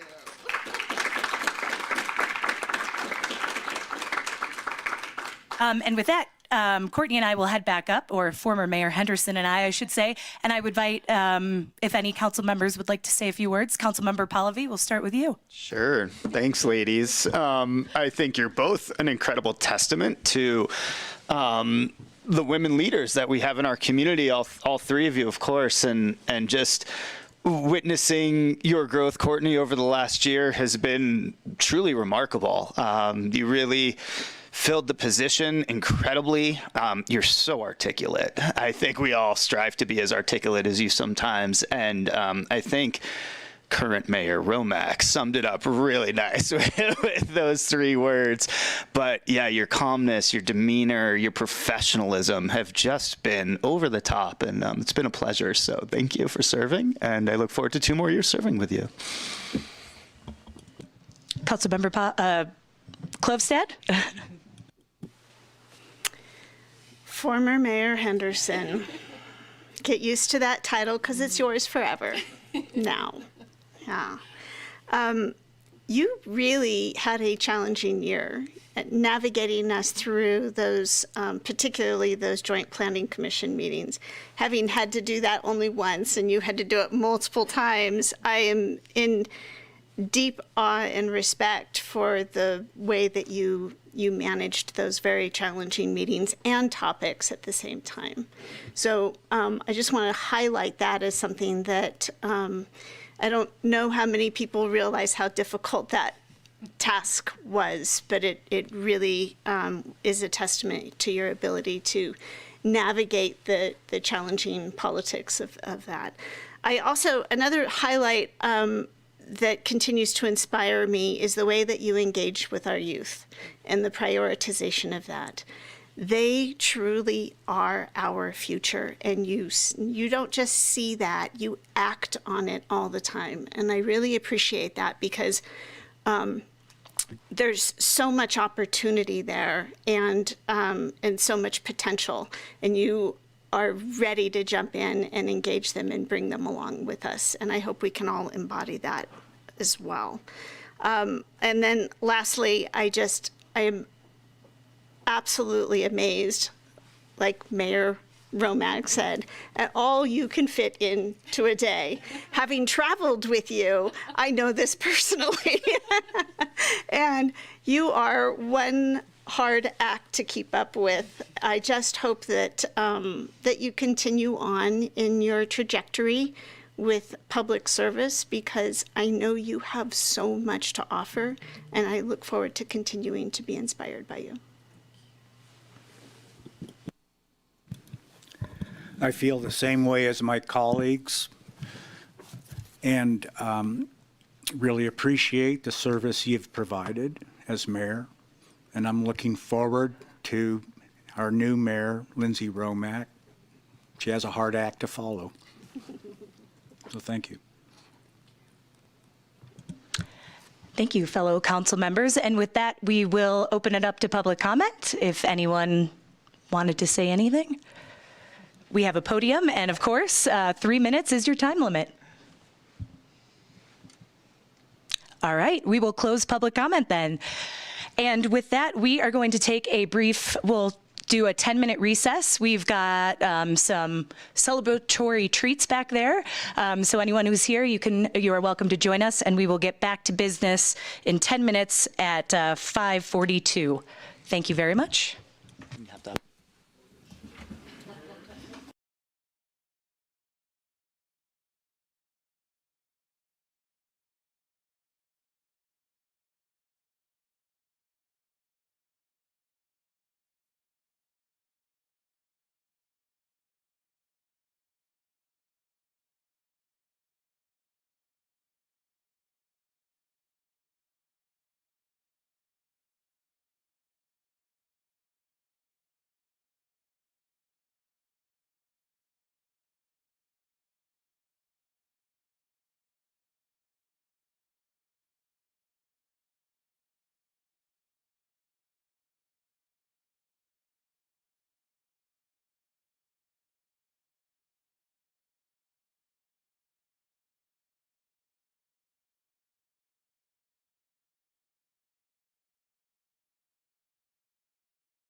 All right.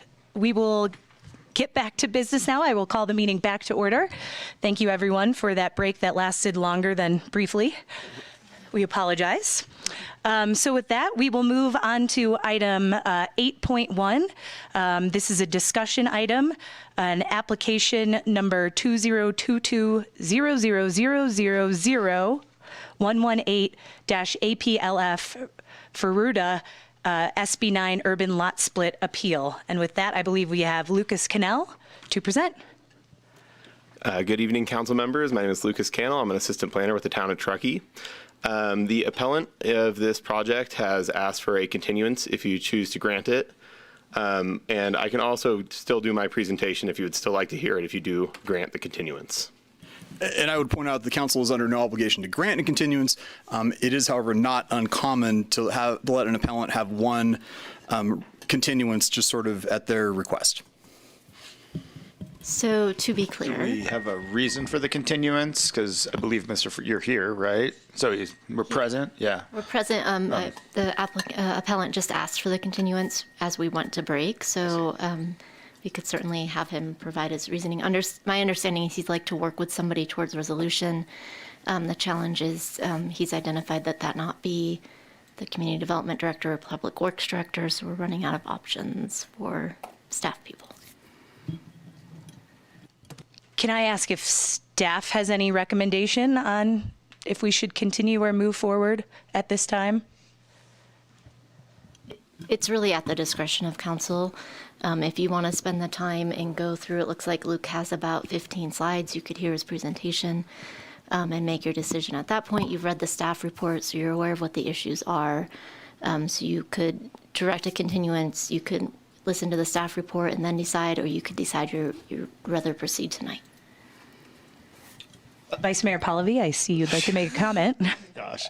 I was just going to say I would support a one-time continuance. Looks like if you'd like to grant Mr. Feruda, an opportunity to talk, that's at your purview, obviously, Mayor, but I'm okay with a one-time continuance do we have to say a time and date certain? No, we just say a continuance within 90 days or something like that. Yeah, I think a relatively short window. I mean, probably not the next meeting, but we probably don't want it to go 90 days. I don't know that we can predict exactly when we'd be ready. We'd work with Mr. Feruda and try to find a date. Okay, so I just up to the rest of you. have a concern about trying to find another staff person for Mr. Feruda to work with. Is that, I don't want to say that we're agreeing to that. I believe that should be in your purview. So thank you. Likely what we would try to do, Andy and I would perhaps reach out and start communications with Mr. Feruda. He has called me, but with an open appeal, I wasn't feeling like I should talk to him while that was ongoing. So we can try to have that conversation and see if we can make any progress. But I mean, that's kind of the last line of the staff to work with at this point. I would suggest maybe since we have the appellant here, we could provide you with, we'll say, 3 minutes of time if you want to share why you are asking for a continuance so we can better understand. And again, just to be clear, 3 minutes, so we'll just use our regular timer. Thanks, Sarah.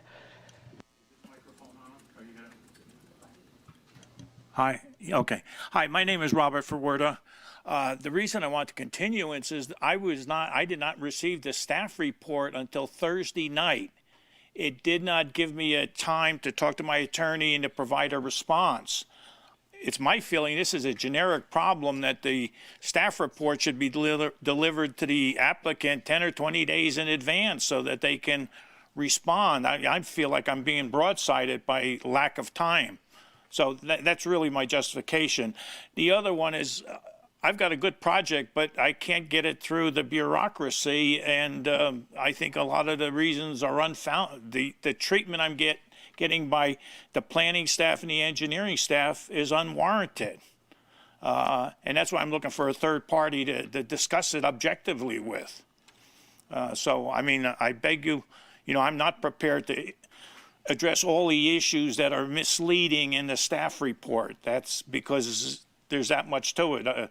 I guess what I'd like to do is I can provide a written response, but it's going to take me days to develop all the issues that are being are misleading in the staff report.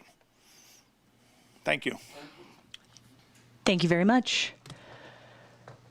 So, I will share that it is regular practice that staff reports are released on the Thursday prior to council meetings, just so you're aware. So that is kind of the norm. I know it takes staff a lot of time to put together. Understand, though, it was a lot to get through.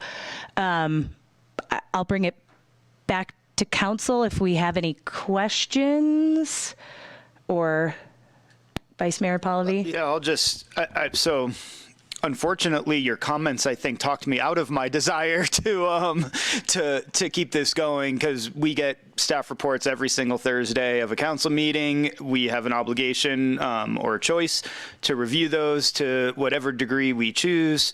I would say that we're all here prepared to move forward. That's our jobs up here. So, I also sort of disagree. I sort of see this as 2 points, not an exorbitant amount of issues to get through. So I'm less sympathetic to pushing it, I guess, but I don't care at the end of the day. Vice Mayor Henderson. I'm sorry, I'm so thrown off. Who's who? Councilmember Henderson. It takes a little while to adjust to it. I know. So I'm, I guess, comfortable with granting a one-time continuance, and don't feel necessarily strongly either way. I mean, I do feel like we got this 568-page agenda packet on Thursday night as well, and we had to get through all of the items in it. So, we're prepared to have the conversation, I think. If this is going to take a significant amount of additional resources to continue these conversations and to put this into another meeting, my preference would probably be to move forward this evening, because I think we're all prepared to have that conversation. So I could go either way. I would not be comfortable with more than a one-time continuance for sure. Councilmember Zabriskie. Well, let's either grant a continuance or proceed with the hearing. If we grant a continuance, we leave it to staff to explain to Mr. Ferwerda what the limitations are on his adding anything to his appeal, because this is an appeal. This is not a new case being brought for the first time. So I'm fine. Just let's give him an extension and be done with it. Staff can have their day with them. Councilmember Klivstad. I would like to just point out that already this, based on the staff report, is already taken an extensive amount of time from staff, of which I know we have far exceeded the appeal fee, And we need to be cognizant of the fact that this will continue that staff commitment. So one of the things that I am very concerned about is this is not a I don't want to make this an opportunity for a continuous back and forth. We would have one more opportunity to receive information from the appellant and move forward on it. I would not expect staff to continue a back and forth in order to prove or disprove. We are going to bring the facts forward and make a decision based on that.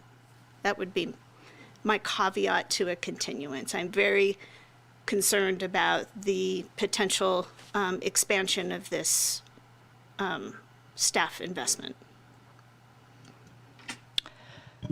So I'm hearing everyone's kind of comfortable with the continuance, with the understanding that we are not directing staff to spend an exorbitant amount of time. Staff report is done. Staff report is done, presentation is done. Would welcome the appellant to submit additional information and talk with staff one more time, sort of. Yes, I see this being granting a continuance as a courtesy to Mr. Furwerder and based on his intention to try and reach some kind of resolution short of a decision. I'm fine with it, but only for those two reasons. Okay, so I think that's what I hear as general consensus on the council. So Mr. Ferrota will reach out to you this week and make contact to have a conversation. Thank you very much. Thank you. Thank you.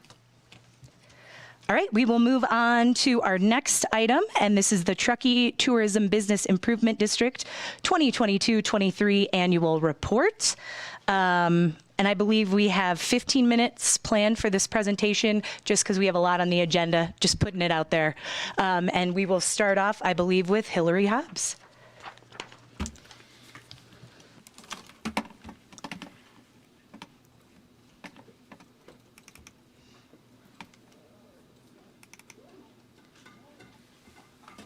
Great. Good evening, Mayor and Council. Our next item is the annual report for the Truckee Tourism Business Improvement District, or TBID. And we have Visit Truckee Tahoe's 2 staff members as well as 3 of their board members with us tonight. So thank you all for your time and for joining us. Before I introduce Colleen Dalton, the CEO of Visit Truckee Tahoe, I wanted to provide some brief context and background on what a TBID is and council's role. This is a reminder. I think you all have heard this each year before, so I'll make it brief. TBID is a self-assessment of hotels and short-term lodging properties in Truckee, meaning that it was voted in by the lodging business owners. The funds are collected by the town through our tax collecting authority at the same time that we collect TOT, or transient occupancy tax, and then they're remitted to Visit Truckee Tahoe as the owners association of the TBID.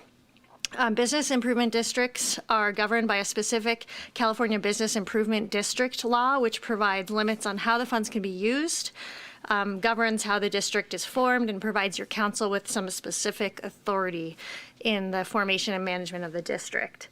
So the use of funds is restricted to specific purposes that provide a special benefit to the assessed property. So this is not a tourism mitigation fee. It's really to provide that special benefit. Your council is required to approve the formation of a TBID as well as the renewal. We're halfway through a 5-year term that was renewed in 2020. And your council approved the management district plan, which is the governing document that spells out how funds can be used during that 5-year term. Every year, the Owners Association, or Visit Truckee Tahoe, is required to submit an annual report to council for your approval, and that's our purpose here tonight. So your council can approve the report as submitted, or could initiate a process involving notifications of the assessed properties and a hearing and resolution to make any modifications if you feel that's necessary. But with that, our recommendation tonight is to approve the TBID annual report, and I'd like to introduce CEO Colleen Dalton to walk us through their report and highlights of the year. Good evening. Mayor Romack, council members, staff, and our community. All right, so let's see how's this going. All right, let's get right to it. Won't rip through the agenda here. I think it's it's all self-evident. Hillary did a good job explaining who we are and what we do. We do have a 5-member board. Our fearless leader, Jim Winterberger, has been with us for 7 years, and we're really honored to have that time with him. Carrie Racico is here tonight, Charles Haber, Hampton Inn, Shelley Braden, Vicasa, and of course, Dave. It's always good to remind ourselves of our mission, which is to promote, protect, and enhance Truckee as an authentic mountain town. We do serve our lodging business members. They are our payors. We partner with key organizations and balance our actions for the well-being of our community. We could not do this without all of our VIP partners. Everyone on here is incredibly important to us. We really like to bring everyone together as friends. We know each other's kids, and these are some of the hardest working men and women leaders in our community. What I'd like to do is briefly go through our 5 focus areas, starting with advocacy for Truckee, the lodging industry, and tourism overall. So we seek to be a unified voice for the tourism industry in Truckee. We do for the industry what can't be done alone, and we practice and promote stewardship and inclusion. Here is just a quick screen snapshot of many letters of support, advocacy, communicating with town. I worked with Danielle in the 2040 language. So it's important to have representation for our sector. We also build cohesion and resilience amongst our stakeholders. This is just 2 weeks ago. Charles hosted a hotelier meeting. We convene our stakeholders. We work on things to collaborate for the greater good. We unite disparate efforts and build a resilient mindset. We listen and address their needs. We educate and include. So there's Melanie, who was there a couple weeks ago to talk about the new ordinance. Make sure they have questions answered, go over the regulatory changes. Oftentimes their world is quite different than the government world, so understanding their needs, a lot of things came up that night actually. And Sarah also presented on the microtransit. So great opportunity to connect government with these very hardworking business owners. We also launched our recent industry news portal. This is a business-to-business communication portal. So in here you see sled areas, know where to send your guests. Do you know about the latest green businesses in town? We had a hotel meetings. What was the fall promotion this year? So a landing place for people to go to get the latest news on our efforts. It may surprise you to know that our short-term rental list we've been chipping away and building out over 7 years has a 1,418 delivery rate. The open rate is 47%, which is very strong. And that's actually about 200 more short-term rentals than there are active registrants, because we've been accumulating this list over the years. So you have a lot of people still potentially wanting to get back in that market. Hey, look, we got 2 things done out of 5. All right, just want to call your attention to the cover letter from our chair, Winterberger, because this is significant. We discussed this at the board. While everything feels good lately, there are micro and macroeconomic headwinds. So in contrast to the recent 2 years, which have been very heavily COVID mitigation strategies, we do wish to return to our Truckee brand as a priority, as an authentic mountain town. We want to look for economic opportunities and keep capacity and quality of experience for everyone top of mind. So I'd like to really introduce you to this really critical graphic. It's the triple bottom line. This term actually came around in the early 90s, but it's really that intersection between visitors and community, but over the economy and the brand, the environment and recreation, and our community and culture. It's also known as smart growth, or people, profit, and planet. This is our framework for sustainable Truckee. So in the last few years, we knew we needed to change our heading. This is necessary at times. We have to hammer in one area more so than others. In times of crisis, you do what you need to do. But they are all important, right? So as long as we stay on course, promoting, protecting, and enhancing Truckee as our authentic mountain town, we'll be fine. Under the economy and brand, we promote the brand as an authentic mountain town. We're really focused on raising positive versus negative media narrative and differentiating Truckee's unique California destination experience, specifically with our commitment to sustainable travel. So we recently made, or Tahoe did, the Photo's no visit list in 2023.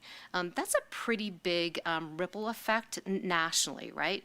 And during COVID, we actually earned $113 million in value media coverage that was kind of negative, and Dave had to field a lot of that in those days. So prior to COVID, 13 million was about our high on the positive side.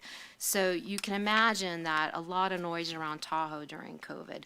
The good news is we're coming around. We're seeing some really nice coverage lately. We had a big win in the Visit California's 1 million print publication, Road Trips to California, and lots of mentions of Truckee. We worked hard to get submission green, keep Truckee green as mentioned in here. So we're really focused on differentiating Truckee because of our commitment to sustainability. And last night was priceless.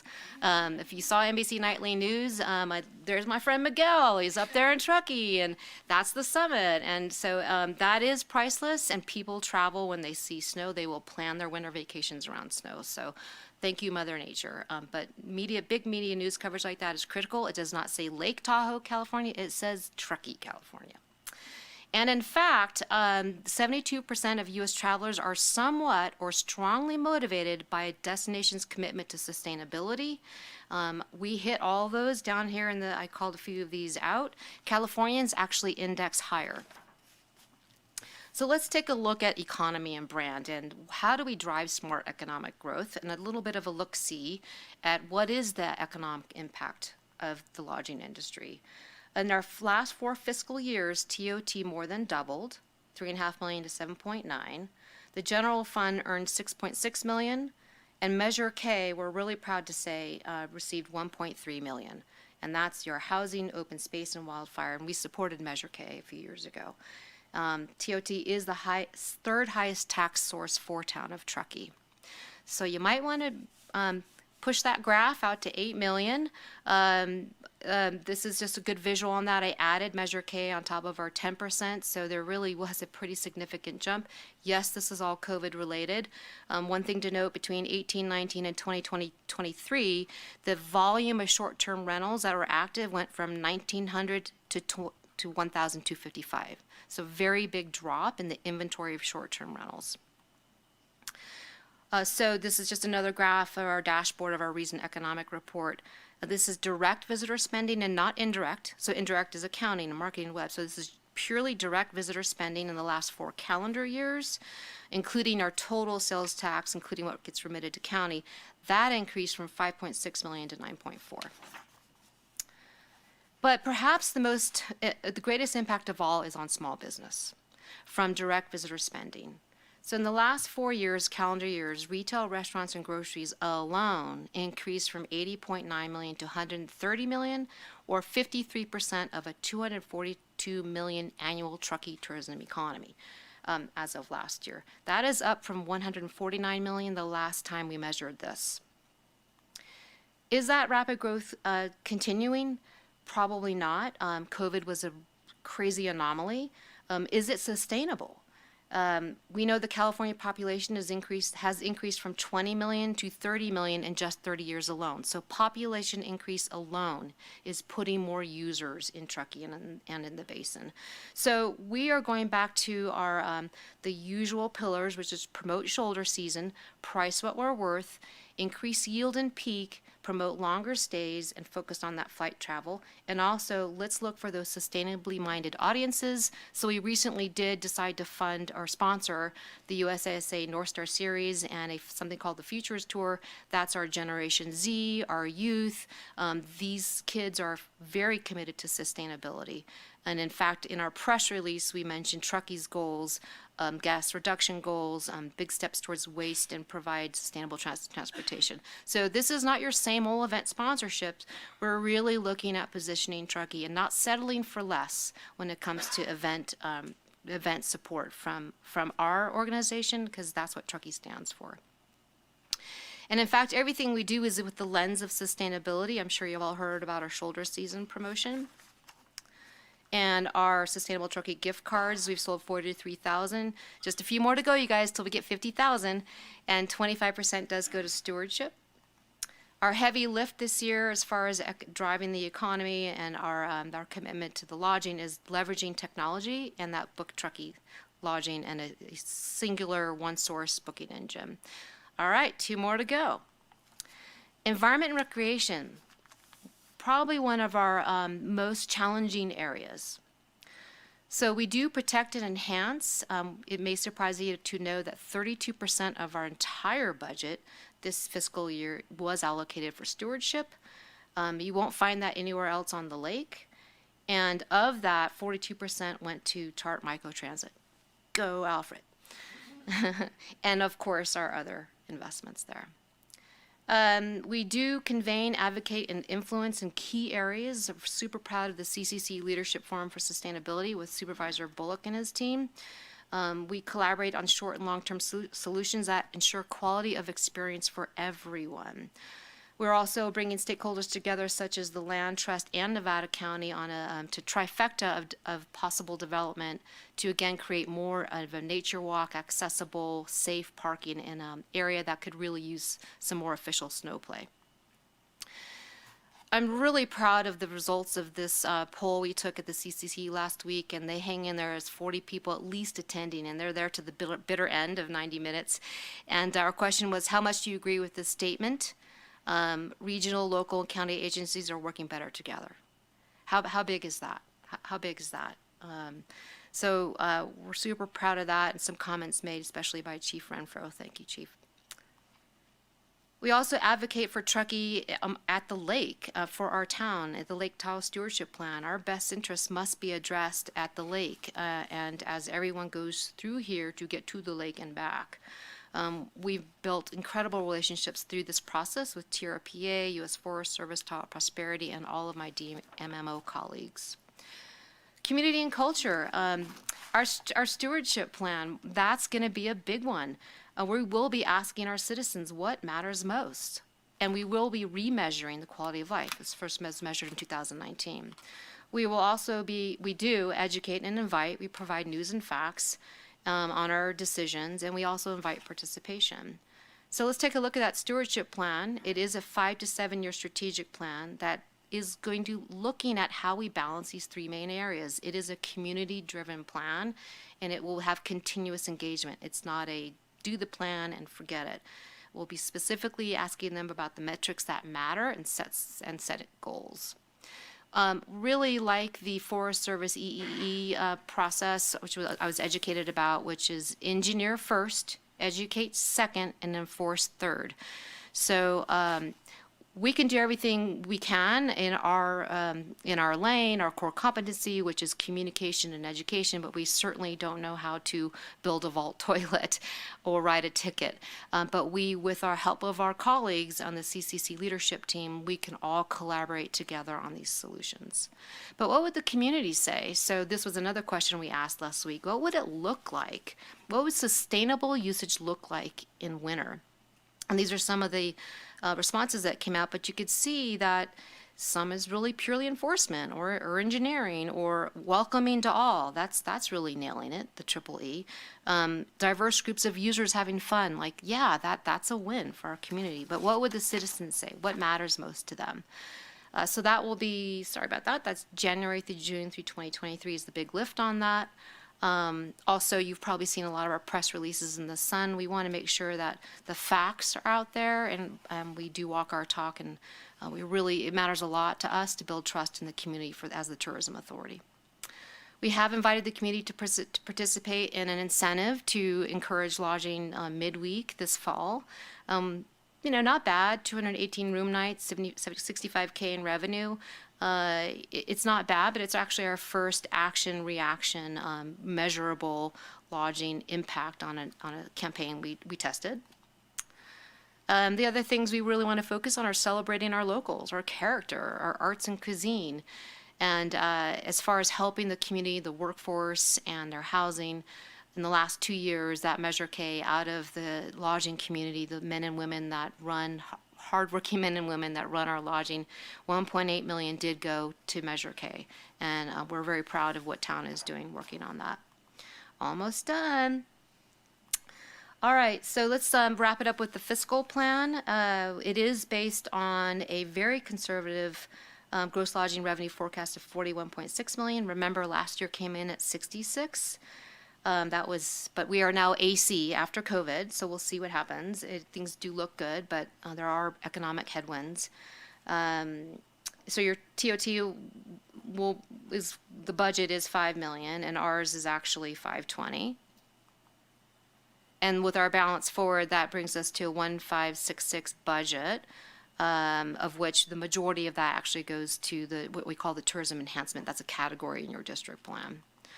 And just as to call out, you do see literally a third of the entire budget to stewardship and a third to promotion.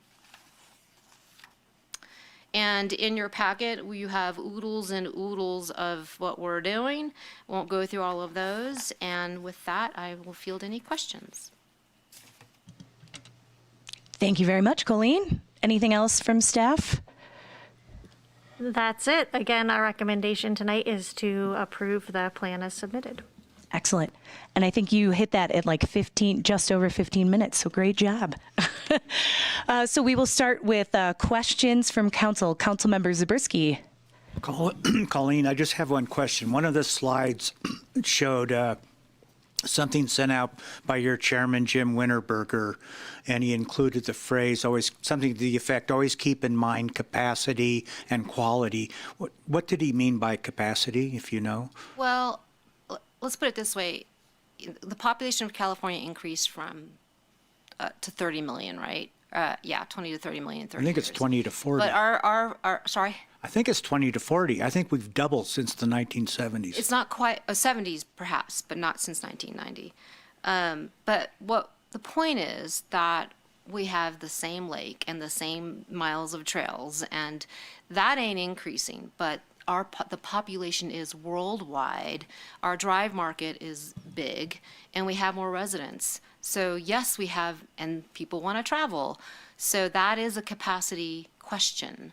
And we do need to protect the brand. This is a small mountain town experience, and we have to protect that. And we do have to engineer ways and means that people can have the experience in a safe and sanitary environment. And I would add to that, Colleen, that at the board we speak very often about promotion not for the sake of promotion. I think that's how it relates back to Visit Truckee Tahoe and sort of where we spend our money, and how we think about promotion has to include a lens of capacity overriding that, because our goal is not simply to just bring more people here to reach a capacity overload. It's to maintain a healthy capacity within the lens of tourism promotion.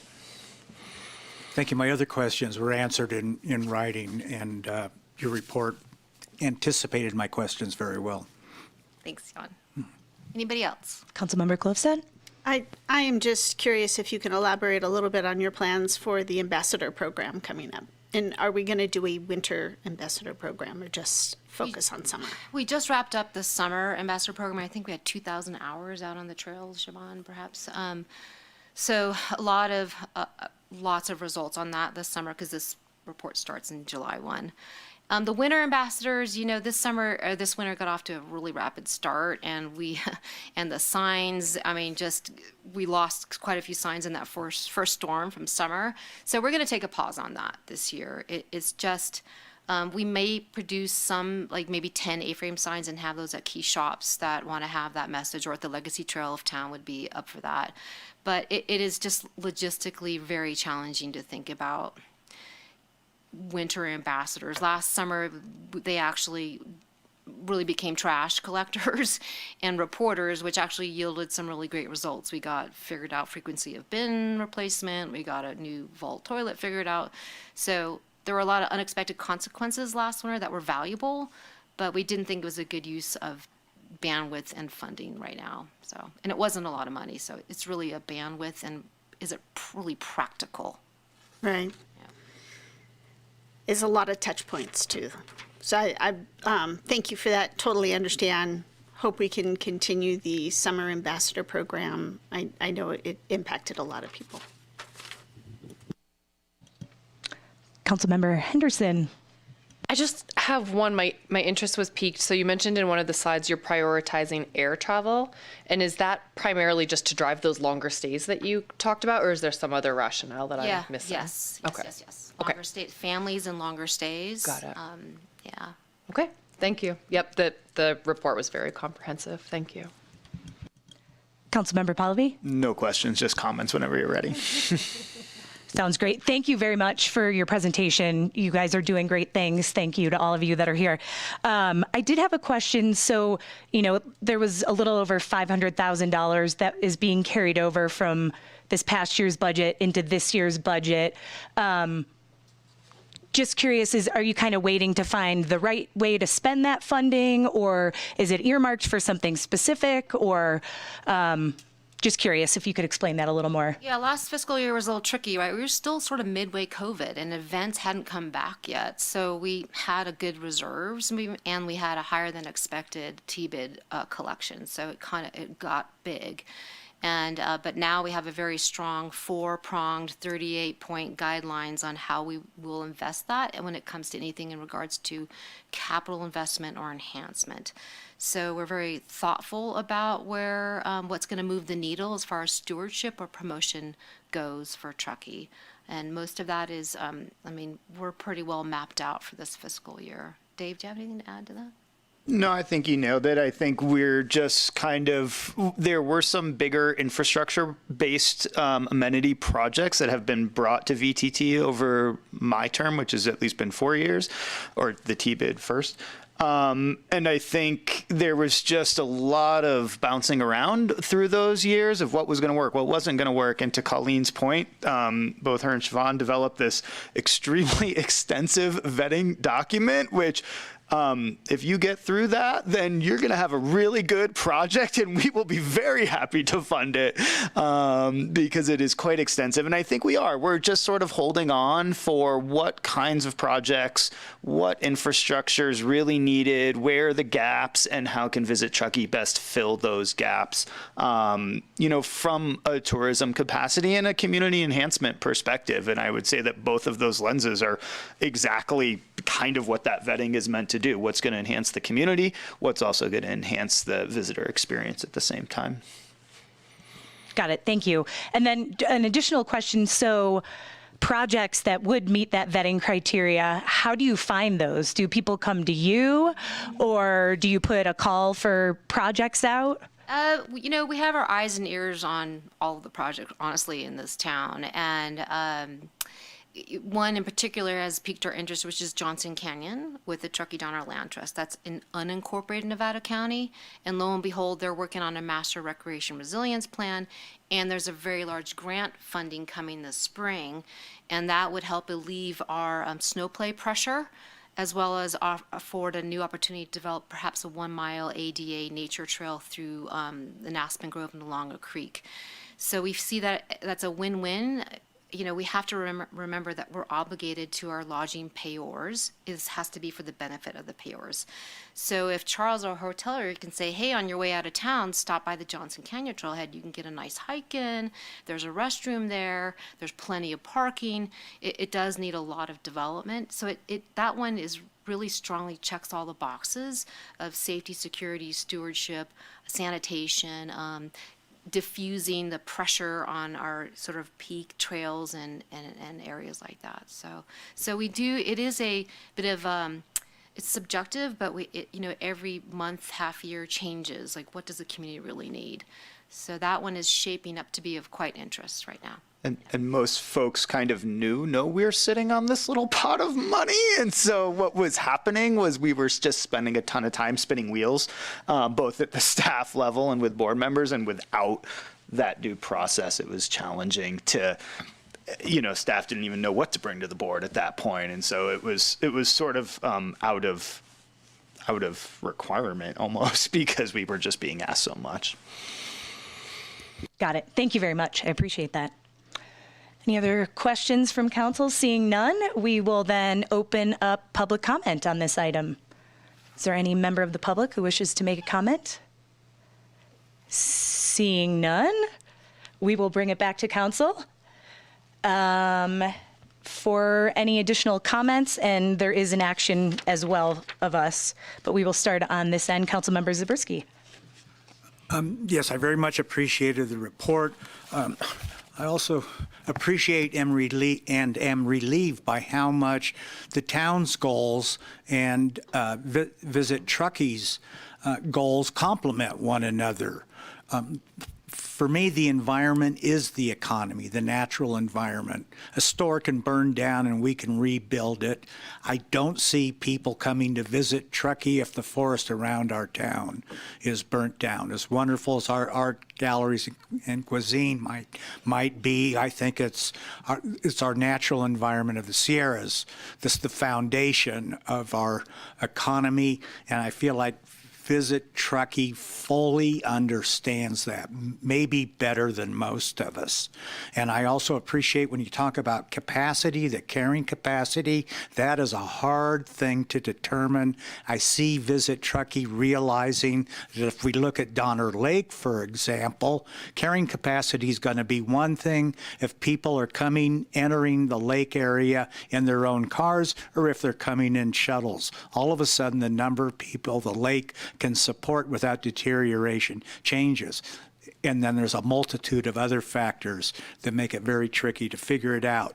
But appreciating the fact, I appreciate that Visit Truckee appreciates how tricky this is and appreciate how much they're working to address it. Those are my comments.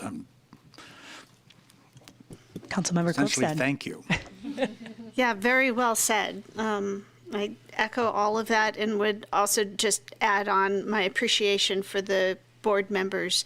I know that this has been a lot of time commitment and dedication, and Councilmember Pallavi, I know you've been at it for a long time.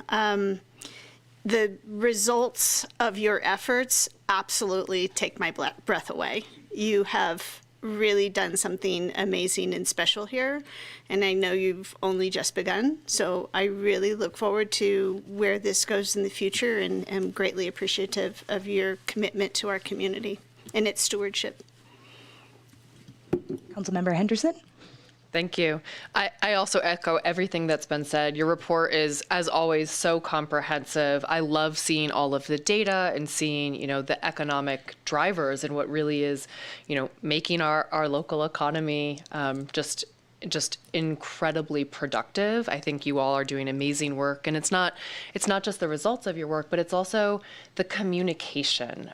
You all have always been just incredibly accessible. You're out there, you're engaging with our community, you're engaging with people who live here full time, with our visitors, with so many different sectors within our community, and I think that that's really meaningful and really impactful. So thank you for your work. Vice Mayor Pallavi. Yeah, thank you. It's great to hear all of your comments. That's awesome. I just wanted to quickly recognize Colleen and Siobhan, who are our two staff members who definitely do all of this tirelessly. And I would also say, really, as a result of a lot of the work that we all did in 2020, those communications have been significantly more successful and impactful and coordinated with Braun and the fire district and really everybody else out there. And I do think that statistic from CCC is quite accurate. This all really started right around then. Also, just wanted to introduce you guys and make sure you welcome Carrie and Charles, who are our two newest board members. We've had quite the changeover on the VTT board in the past year or so. So that has both been a challenge and a really amazing opportunity to get some new ideas. And Carrie will be taking over as chair in the near future. Well, she doesn't know that yet, but we've all sort of already told her she is. We'll be taking over, so it'll be great to have some new energy going in that direction. And then finally, well, not quite finally, thank you to Hillary for always attending all of our meetings. And I think we're going to welcome Carissa probably in your place or instead or both or however that all works, and that'll be great too. But most importantly, and I know Jim's not here, and I did this at the holiday party, but I did want to do it publicly as well. Jim has been on this board, well, before it was a board and it was a committee or whatever we were. Jim has been chairing this thing for 7 years. He jumped right in.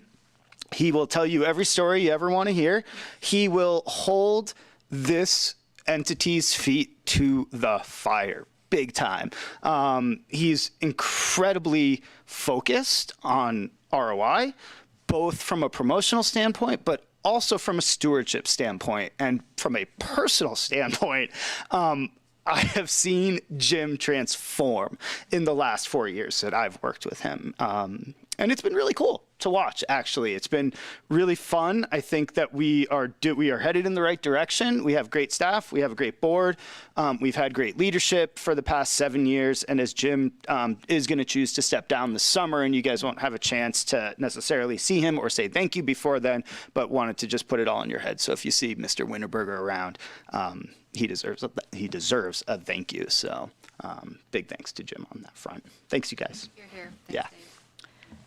Thank you. I echo all my fellow council members' comments. Thank you and your board and your staff for all the work. Vice Mayor Pallavi for your dedication. And Hillary, I think it's fantastic how well the town works together with VTT and has this partnership since, as council member Zabriskie mentioned, we have a lot of the same goals. So it's great that we're working together.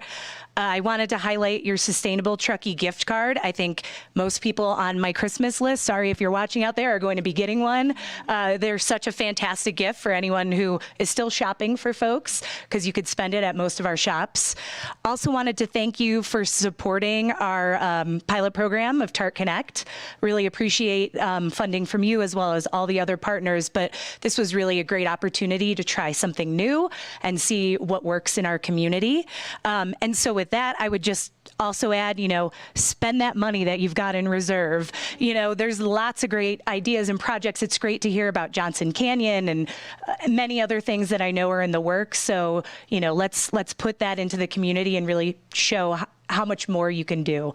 But thank you very much. So with that, we do have an action item to approve their annual report. I move that we approve VTT's annual report. I will second. All in favor? Aye. Opposed? None. Passes unanimously. Thank you.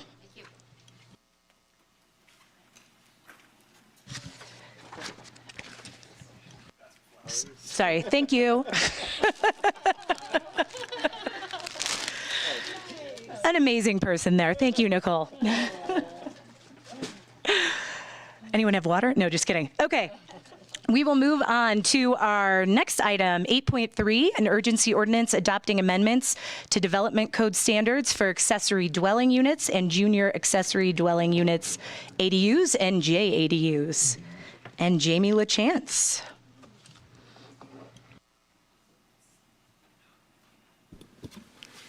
Good evening, council members. My name is Jamie LaChance, and I'm a senior planner here. I do have the privilege of working primarily with ADUs, or accessory dwelling units, as part of the planning division and housing divisions. And I get to work with all the departments. It's great. So tonight we're here to talk about accessory dwelling units related to the urgency ordinance that you have before you tonight, as well as a brief ADU program update. A quick overview, the Truckee Development Code contains standards for accessory dwelling units, or ADUs, as well as junior ADUs. And our code has been updated several times over the recent years to ensure consistency with both state legislation and to implement Truckee's housing goals. The state legislature recently passed several new laws related to ADUs and junior ADUs, which were signed into law by Governor Newsom this fall. This consists of primarily Assembly Bill 2221 and Senate Bill 897. These bills were drafted to essentially mirror each other. There are a few minor differences between them, with some additions in the Senate bill related to unpermitted ADUs. As part of the legislation, it's determined that a local ordinance is deemed null and void if it does not fully comply with the new state law, which takes effect this January 1st. So we have before you guys an urgency ordinance, and you have had several urgency ordinances before you over the last few years, but just as a reminder for you and or the public, the California Government Code does authorize the council to adopt an urgency ordinance by a 4/5 vote that would go into effect immediately following its passage if found necessary for the immediate preservation of the public peace, health, or safety. And so this essentially skips over the standard ordinance adoption process.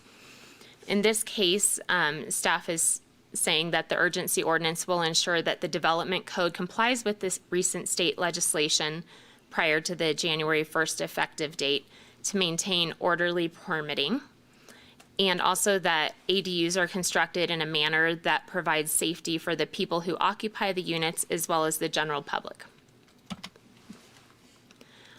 I'll briefly go over the ADU updates that are being proposed. This is all in the draft ordinance that's in attachment 1. These updates are all related directly to the state legislation that passed this year. So first, detached ADUs are now allowed to be constructed concurrent with new multifamily residential projects instead of having to wait for it to be constructed and then build an ADU. There's a potential 2 to 4 foot height limit increase for some detached ADUs, and that's primarily for single family residential ADUs in downtown near Amtrak and all multifamily residential ADUs. There are some front and street side setback exceptions that have been built into legislation. And in Truckee, because we really need to protect our front and street side setbacks, we've written into our ordinance some really protective guidance because of health and safety issues associated with people being too close to the street or structures too close to the street during snow removal operations. There is an additional parking exemption for ADUs built concurrent with new construction. There's permitting processing regulations for unpermitted ADUs, a fire sprinkler exemption clarification, and it now allows JADUs to be created out of a converted attached garage. And the town already allowed that, but we just made that more explicit in our code. I do want to note that there is a lot of other information in the new state legislation, but it's not necessarily incorporated into the zoning ordinance or the ADU code, such as building codes, permit timeframes and processing, code compliance, permit fees. Some of those have changed. You're not going to see that here before you tonight. That gets implemented elsewhere and will be effective immediately as well. There are a couple other ADU code updates that help to make our ordinance more consistent with existing legislation. For conversion ADUs, these are ADUs converted out of existing spaces, non-living or living. We've added a definition. We've updated the ADU size and proximity allowance to better reflect existing legislation, and we reorganized that section of the code. We're proposing a minor increase for the proximity allowance on detached ADUs for acreage lots, and there are minor corrections to grammar and cross-references that you'll see. So the staff recommendation tonight regarding the urgency ordinance is to adopt the ordinance approving the amendments to our ADU and junior ADU legislation or code, and to determine the project to be exempt from CEQA. I do have some slides related to the ADU program update, and I'll go through that briefly. So the ADU program update, the ADU program is identified as a town council priority in the work plan. And I have a number of slides relating to attachment 2 in the staff report about the ADU updates. I'm going to skip through them. If you guys want me to come back to them or you have questions, I'll hit those. So building permits, code compliance, ADU inquiries and popular types, and the grants and loans that are going on right now, and the prototype plans that we're hoping to have ready in March. So just hitting the highlights from the staff report, the ADU building permits in 2022, we've had 37 applied for to date. And that's almost double what we had in 2021, which was double what we had in 2020. We have 48 active code compliance cases for illegal ADUs. We also know of a lot of others that are not actively in code compliance. And then in 2022, there were specifically 20 ADUs that were identified and in code compliance. 3 have been resolved, 17 still remain active, with 3 of those in the permit process. We had approximately 90 ADU inquiries from people who were serious about creating an ADU on their property. And if they were just general calls, quick questions, we don't account for that. About 60 of those were for new ADUs, and about 30 of those were for after the fact or unpermitted ADUs. And then we've had 16 people apply for the town's ADU grant and loan programs, and we've had 11 of those applications approved. Most of those have all been for the after the fact $1,000 grant versus the other 2 are $50,000 and $15,000 loans that have specific terms and requirements associated with those. So I'm happy to go back to any other portions of the update, but if you have any questions, I'm open. Great, thanks, Jamie. And I just want to point out that you're not taking action, or can you have a discussion about the update on the grant program? We just figured that you would have some questions about where we were with that, and so we'd give you that information. If you want to have a discussion about that, it has to be agendized later. So this is really about the urgency ordinance tonight. Thank you for that clarification. And thank you, Jamie, for all that info. And I apologize for mispronouncing your last name, as I do Lucas, who was here earlier. I'll get them in a few months. And with that, we'll go to council member questions. Council member Klofstad. No questions. Very well done. Thank you, Jamie. Over here, council member Henderson. No questions, thank you. And I see none from Vice Mayor Pallavi and none from council member Zabriskie. None from me either. Thank you for all that info. So with that, we will open up the public comment. If anyone would like to make a public comment on this item. We'd like the report. We just don't have any questions. It's fine. All right, seeing no public comment, we will close public comment and bring it back to council. Councilmember Klofstad. I am in full support of the urgency ordinance. It's kind of frustrating that we have to keep doing this, but here we are. Let's do it. Councilmember Henderson. I'm also in support. I think this is a place where, the state has dictated something and we have to be in compliance with it. And I would say if anyone would like to go ahead and throw out a motion, I would accept that at this point. I move we adopt the urgency ordinance adopting amendments to development code standards for ADUs and JADUs. I'll second. All those in favor? Aye. Thank you very much. Jamie, we appreciate that very informative presentation and report. All right, next up, 8.4, we have the Affordable Housing in Lieu Fee and Workforce Housing Ordinance Review with Yumi.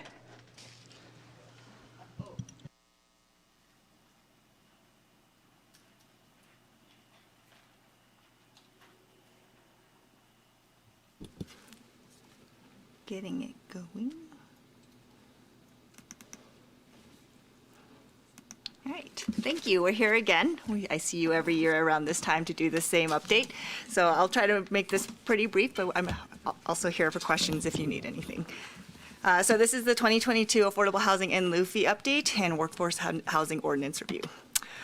Just to give you a quick refresher on the Affordable Housing in Lieu Fee, as you know, our development code requires that all residential projects deed restrict 15% of their units to affordable housing. And then for non-residential projects that generate more than 7 employees, there are affordable housing requirements as well.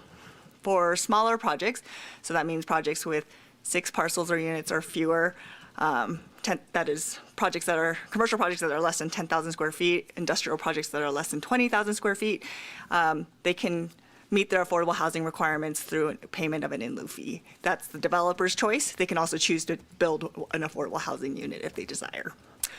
For larger projects, so projects that exceed those thresholds, it is at the town's discretion whether or not an affordable housing unit must be built. But in all cases, if there is a fraction of a housing unit that is required as part of the affordable housing requirements, the developer can choose to pay that fraction. So in 2017, the Town Council adopted a streamlined in lieu fee process as the as part of the BAE study that was adopted at that time. BAE came up with a 2017 baseline that we used to create this streamlined process, and based on that, each year we added additional increases based off of increases to home values using the Tahoe Sierra Board of Realtors information, the construction cost increases based off of the engineering news records information, and then we also adjusted the calculation based on changes in the Nevada County income limits. So this chart represents those components that are part of the streamlined process. Last year, we talked about the same streamlined process, and council said this streamlined process seems appropriate right now. We are currently in the process of the 2040 general plan, and directed staff to defer the larger discussion about affordable housing and lieu fees and the potential structure of the affordable housing process to after the 2040 general plan process. So today, we're just talking about that streamlined process. So using those three components, we did some research and found that the single-family median home price for Truckee increased 22% in the last year. The construction cost index went up 6.9%, and then the Nevada County income limit went up 6.5%. Those three components of the index, the Truckee Affordable Housing and Lieu Fee Index, came up with the amount of $134,413 as the new in lieu fee if the streamlined process is used. That is the amount that staff is recommending that the council consider tonight, as well as one small amendment to the administration of the affordable housing and lieu fee. Since 2009, since the adoption of the affordable housing and lieu fee, we had an admin fee of $60 to help pay for the actual processing and administration of the fee. Town staff is proposing to increase that to 1 hour of staff time. So that would go up each year based off of our fee schedule increases. So that'll help offset the amount that staff actually spends administering that fee. Just for reference purposes, in the past year, the town collected $72,000 of affordable housing and lieu fees. That's for Piping Rock subdivision, which was a 4-unit subdivision, and then the Industrial Way mixed use project, which had both industrial square footage and then affordable inclusionary housing requirements. They paid a fraction of a unit for their affordable requirements, in addition to creating actual affordable housing. There's also some approved projects that are in the pipeline that have been approved but have not yet paid their affordable housing in lieu fee. Crestwood Construction, Zurich Place Office off of Northwoods, and then Ski Slope Townhomes. Moving on to the Workforce Housing Ordinance Review, which is our ordinance that requires non-residential projects to provide a proportion of the housing needed for the new employees the project generates. So the employee generation is based on use and square footage, and then small projects exempt or required to pay are exempt or required to pay an in lieu fee. This ordinance requires an annual check-in, which is why we're here today, and the council can choose to initiate amendments at any point if desired. In 2020, the industrial mixed-use project was required to provide 2 workforce housing units, and that was the project we discussed before, who paid an affordable housing in lieu fee for their industrial space and their multifamily units. This is an actual construction of units that would be required in addition to that payment of the affordable housing in lieu fee. And then Crestwood Construction Yard is required to pay 31% of an in lieu fee as well.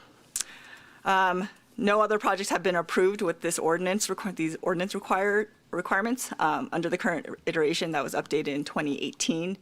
But just for reference, other projects that were previously approved with workforce housing requirements were Grocery Outlet, Coburn Crossing, Quality Automotive, and High Altitude Fitness.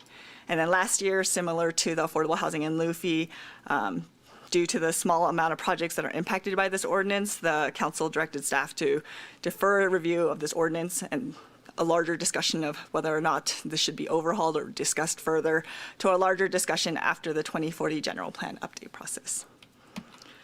So today's staff's recommendation is to conduct a public hearing and accept public comment on the affordable housing in lieu fee program and adopt resolution 2022-77, which is the $134,000 in lieu fee based off of the streamlined calculation process that was adopted in 2017. And then staff also recommends that we continue the review of the affordable housing ordinances comprehensively and in lieu fee structure after the 2040 general plan update and as part of the next housing element update. And that's all I have. And I know I went through that quickly, but I'm here for any questions. Thank you very much, Yumi. Appreciate that. We will go to council member questions. Councilmember Henderson?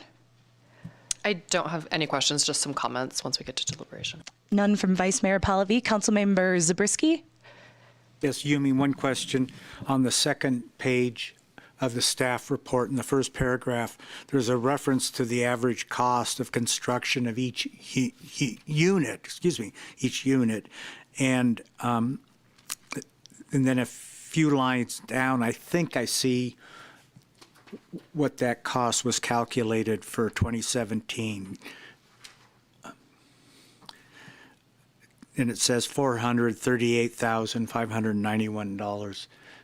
Am I correct? Is that what the estimated cost was for construction of an average size unit? Yes, and that was part of a multifamily project, not a single family. Right. Do you happen to remember what the size of an average unit was? How many square feet? I don't recall if BAE provided us with an average, but I could definitely pull that up and provide that information. Okay, then I'll just check with you later on that. Okay, those are all my questions. Councilmember Klofstad? No? Just one question on those 3 projects that have been approved but have not paid their fees yet. Do they pay the fee when that was in place when it was approved, or do they pay the fee that is in place when they pay it? Just curious. When they pay it. So technically, once they get approved, they can pay it and get that credit already, but it's usually, developers seem to wait till the building permit issuance. So those would all be paying this new fee of 134 or whatever percentage it was? That's correct. Got it. Okay, thank you. All right, no more questions from council, so we will open up public comment for this item. Seeing no one rush to the podium, we will close public comment and we'll bring it back to the dais. Councilmember Henderson. Thank you. Just a couple of really quick comments. I understand the methodology for the in lieu fee and the history of how we got to where we are, but I also feel like the fee doesn't really seem to move the needle on any of our housing priorities. With the proposed current fee at $134,000. And I know we said we defer this much larger conversation until after the general plan update. I still agree with that entirely. We have to get through the general plan update. But with that said, I do think we need a deeper dive conversation on the in lieu fee structure at some point in the future. And I think my only concern is that the staff report noted that, correct me if I'm wrong, that point in the future is aligned with the housing element implementation in 2025 or 2026. I just don't feel like we can wait that long necessarily, given all of the housing constraints within our community. So just a couple of brief comments. Thank you. Vice Mayor Pallavi. Sure, I don't have a ton of comments on this one other than maybe just a little color commentary from what what's your name? Councilmember Henderson said. Sorry. No, I meant like Mayor. What am I supposed to call you? What's your name? What's your title? And so, I think the purpose, I agree, this in lieu fee has been just a sort of a hot potato since 2018 when I was a planning commissioner and all of that. And at the end of the day, while it's not doing much, it's also not intended to replace a full housing unit. And we've kind of bounced this back and forth where anybody who kind of hits that threshold of an actual unit, I do know that we've shifted our strategy both in the planning department and at the planning commission and at council to more address you're just going to build it. Like the in lieu fee doesn't really become an option once you hit that threshold. So I would just encourage us to sort of continue on down that without getting into too much minutia into how this is all calculated, because it gets really challenging. And if we're going to continue it as to be used for the folks who have more of a fraction of a unit, That's really where predominantly this does come into play more often than not. So we could simplify that deliberation process as we move into the future and just say, hey, if you have a unit, you got to build it. And the in lieu fee is really only for fractions of units that aren't meeting our standards. So that's just a suggestion. But other than that, I'm fine to proceed with staff's recommendation tonight. Thank you. Councilmember Zabriskie. Council member, our former mayor, brought up an interesting point that could have been worth a little discussion with staff right now, so we can start thinking about it. Because we see in the staff report that some of these funds were spent to help with Hennis Flats, getting Hennis Flats off the ground, Frischman Hollow, and Coburn Crossing. But it wasn't earmarked for so many units. It was to get this entire project and its related infrastructure built. And so it makes it difficult for us to say how many units we're building with the money collected. Both the Contractors Association and Mountain Area Preservation have strong opinions on in lieu fees, and they might help guide the conversation, except they aren't here tonight. And they didn't submit any comments. So I'm left just ready to prove this thing now, and we're going to have to kick the can down the road, realizing it's a knotty issue. It's not succeeding the way we would like. Jen, I see you wanting to jump in. No, I think you're having a great discussion, and it's timely because you're going into your retreat in the next month or month and a half, or where you will identify your priorities, but then help us work on developing of a work plan. So this conversation in terms of revisiting the methodology, the calculation, can all be a discussion point in that conversation as to how you want to prioritize that versus other task items. Thank you. Point. Councilmember Clifton? Yeah, I will just add a little bit more color to the history of it. I was at the meeting in 2017 when it was deliberated, in 2018 when it was approved, and that was prior to Measure K. That was our only ability to support other projects, or because we don't build housing ourselves.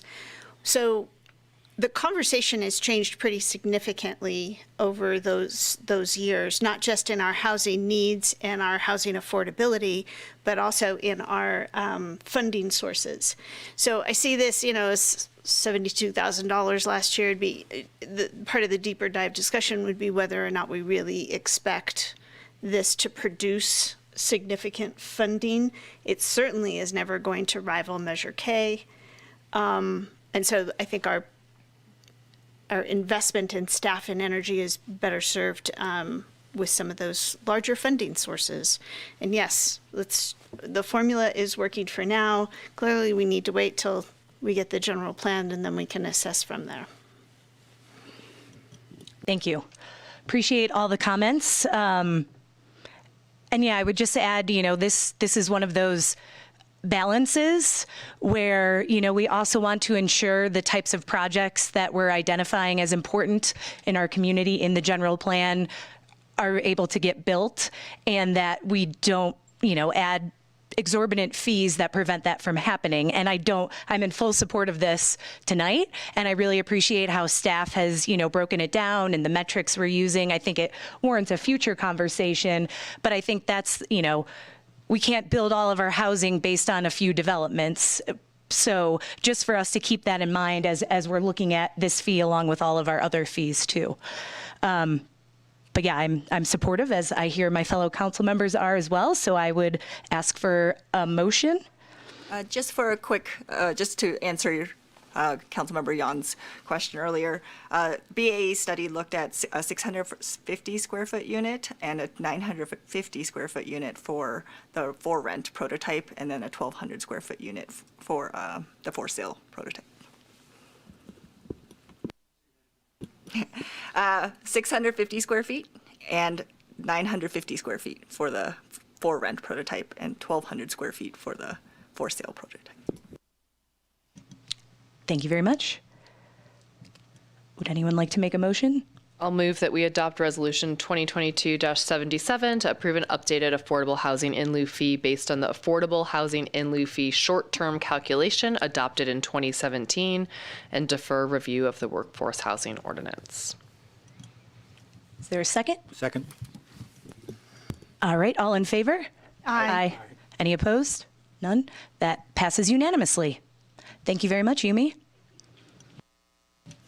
All right, we will move right along to our next item, 8.5, an ordinance amending Title 15 of the Municipal Code for the purpose of adopting the updated 2022 California Building Code of Regulations. And we've got Mike I'm just kidding, Mike Ross to present. As Mike is taking his seat, I would just like to point something out that Mike himself, I think, is too modest to point out, and that is that Mike has been working continuously, very closely, with his counterparts in other counties and in other snow country towns, including Mammoth. And so the recommendations that Mike has and the work that he's been doing is really, it's a terrific and ongoing example of teamwork.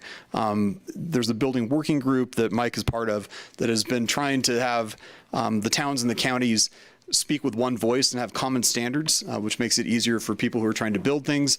And really, they're kind of harnessing their collective wisdom to come up with solutions that work up here in snow country. And Mike would never mention all the work that he's been doing with that group, but I know from other sources that it's been really good and really helpful. So good job, Mike. Wow. Thank you. I appreciate that. I wasn't expecting that personally. Good evening, the Honorable Mayor and members of the Town Council.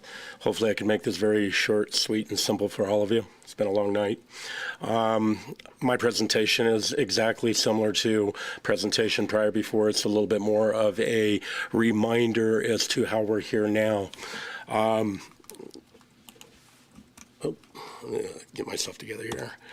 On November 8th, we held a council meeting to discuss the introduction of a new updated version of the California Building Code of Regulations.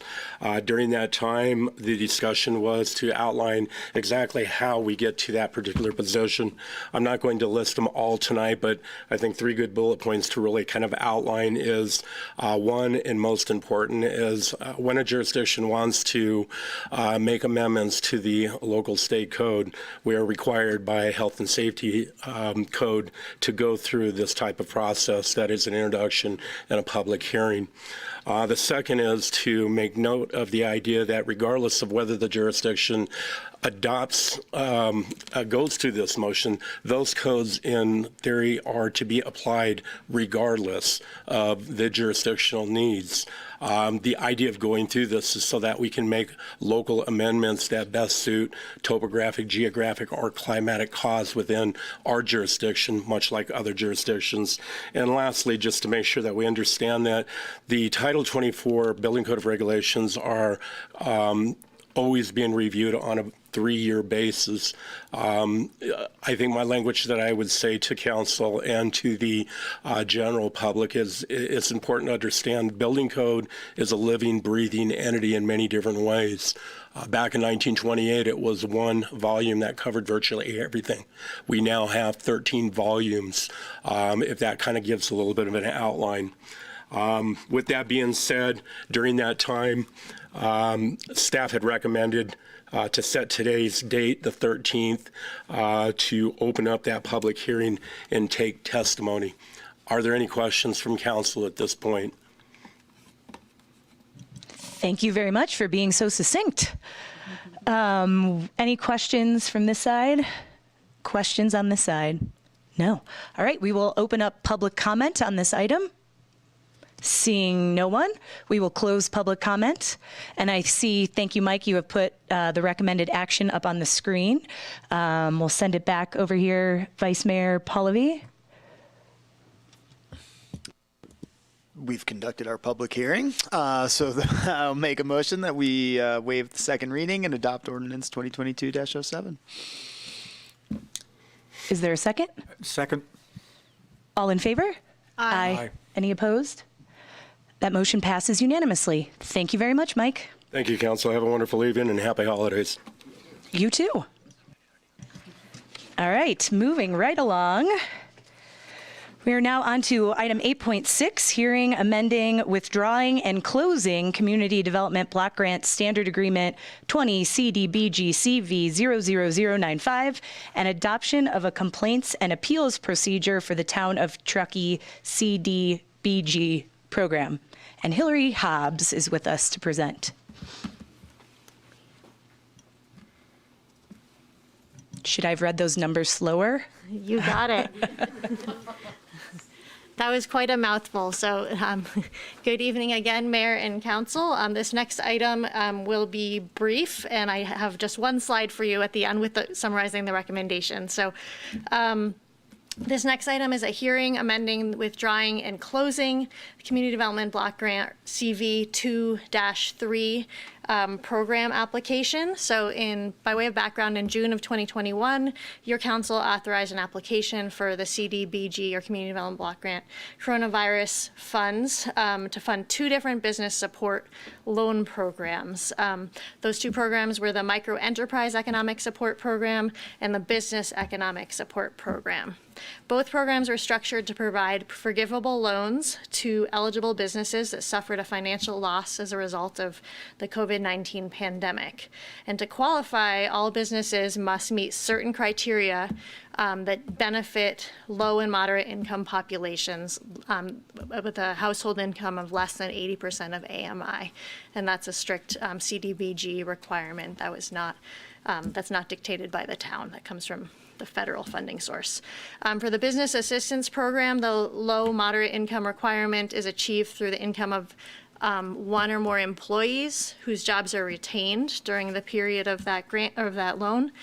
For the micro enterprise program, it's available for businesses with fewer than 5 employees, and the owner of the business must meet the low or moderate income income requirement to qualify. So to date, the town has issued 2 forgivable loans for the business support programs. We're very excited about that. We have 2 more applications received that are in the process right now, and a couple additional ones that are in the pipeline and may potentially apply as well. So that program is going well. For the micro enterprise support program, which again is more income restrictive in that the owner of the business himself must income qualify, we have not received any applications despite outreach to micro enterprise businesses. We are not confident that the town will be successful in expending those funds. So HCD has requested that any jurisdiction that won't spend those funds modify our application and return those funds to the state by the end of this calendar year. So that is our recommendation tonight. So that's the first action tonight. The second item is the town has been notified that HUD and HCD require that each jurisdiction that receives CDBG funds establish a complaints and appeals procedure. So the second part tonight is to adopt a resolution that would adopt a complaints procedure for the town, which was outlined in your staff report. So with that, our recommendations tonight are to open a public hearing and accept comments regarding the amendment for withdrawal and closure of the CDBG standard agreement for the microenterprise program, and to adopt a resolution establishing a complaints and appeals procedure. That's all I have, and I'll pull those up on the slides. You have those as a cheat sheet. Thank you very much for that. All right, we will go to questions first. Councilmember Zabriskie. Just have one, Hillary. Do you know, did the Sierra Small Business Development Center staff opine at all, suggest why the micro enterprise support program didn't have any qualified applicants due to income? Because I look at that and it would be about $78,000. And that's for the income of the household, not just for the individual. Right. So in some cases, that is an issue, that maybe an individual owns a micro enterprise, but they have a roommate or a partner who also has a job and puts them over the income qualification. Another challenge is that with the CDBG requirements, this does not apply to home-based businesses, so it has to be a business that actually has a physical address in Truckee outside of the home. Okay, that helps explain it. Thank you. Councilmember Gluvstad, any questions? Questions on this side? No? All right, then we will open up the public hearing. And if anyone would wish to speak to this item, seeing none, we will close the public hearing and we will bring it back. On this side, we are being asked for 2 actions tonight. Councilmember Zabriskie, I will toss it to you first. I'm ready to make a motion to accept the comments regarding the amendment, withdraw. Accept comments regarding the amendment, withdraw, and closure of CDBG standard agreement as stated, and adopt resolution 2022-73, and then also adopt resolution 2022-76, establishing the complaints and appeal procedure. And I'm very willing to second. I will just add that yet another case or another example of where we need a local AMI. This is that threshold is just impossible for our community to reach. No. Any other comments before we vote? All right. All in favor? Aye. Aye. Any opposed? That passes unanimously. Thank you very much, Hillary. All right, moving to the next one, public hearing regarding submittal of Community Development Block Grant Program Income, CDBG-P1 or I application. And Danielle. Thanks, Mayor. I'm going to save us from doing a presentation with slides tonight, so I don't have to get up and move around. But this is the second public hearing that's required. So you had your last public hearing October 25th. And this is an opportunity for us to repurpose the CDBG program income, so PI, money that we have.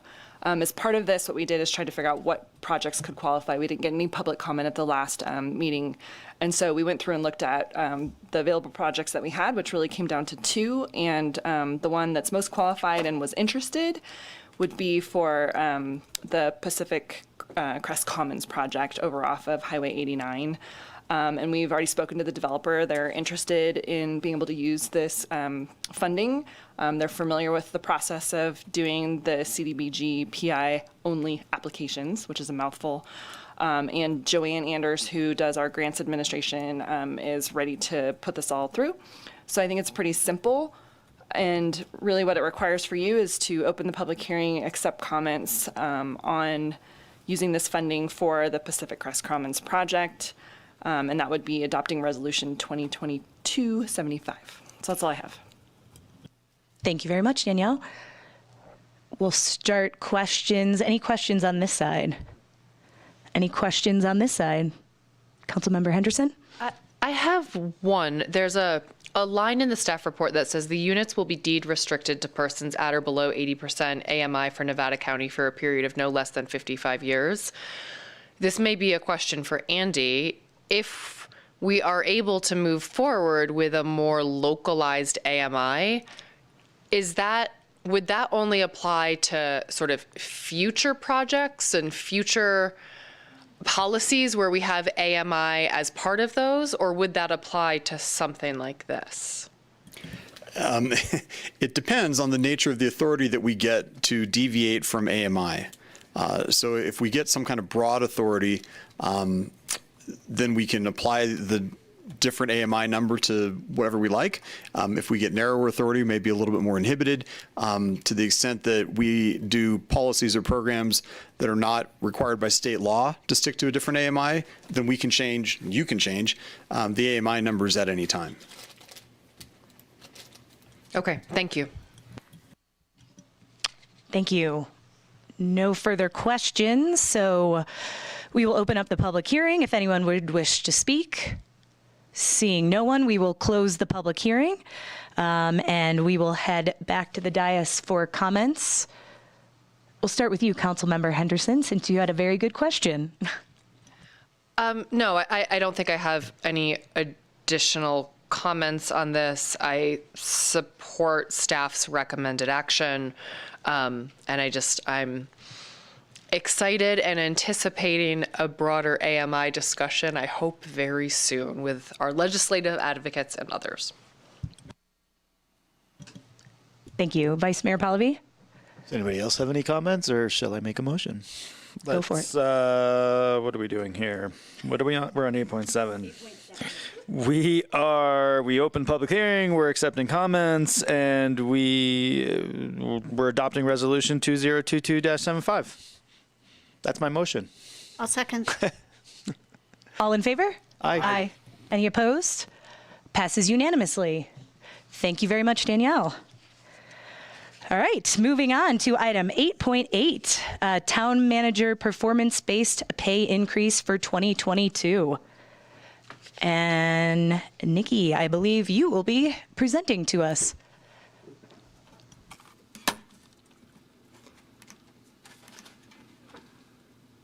While she's opening that, staff would like to commend council on moving through this agenda quite quickly. So I'm impressed. We have a very short presentation for you of this one slide. Council did meet with Jen in a closed session meeting in November to discuss her performance. As a result of that performance evaluation, she was awarded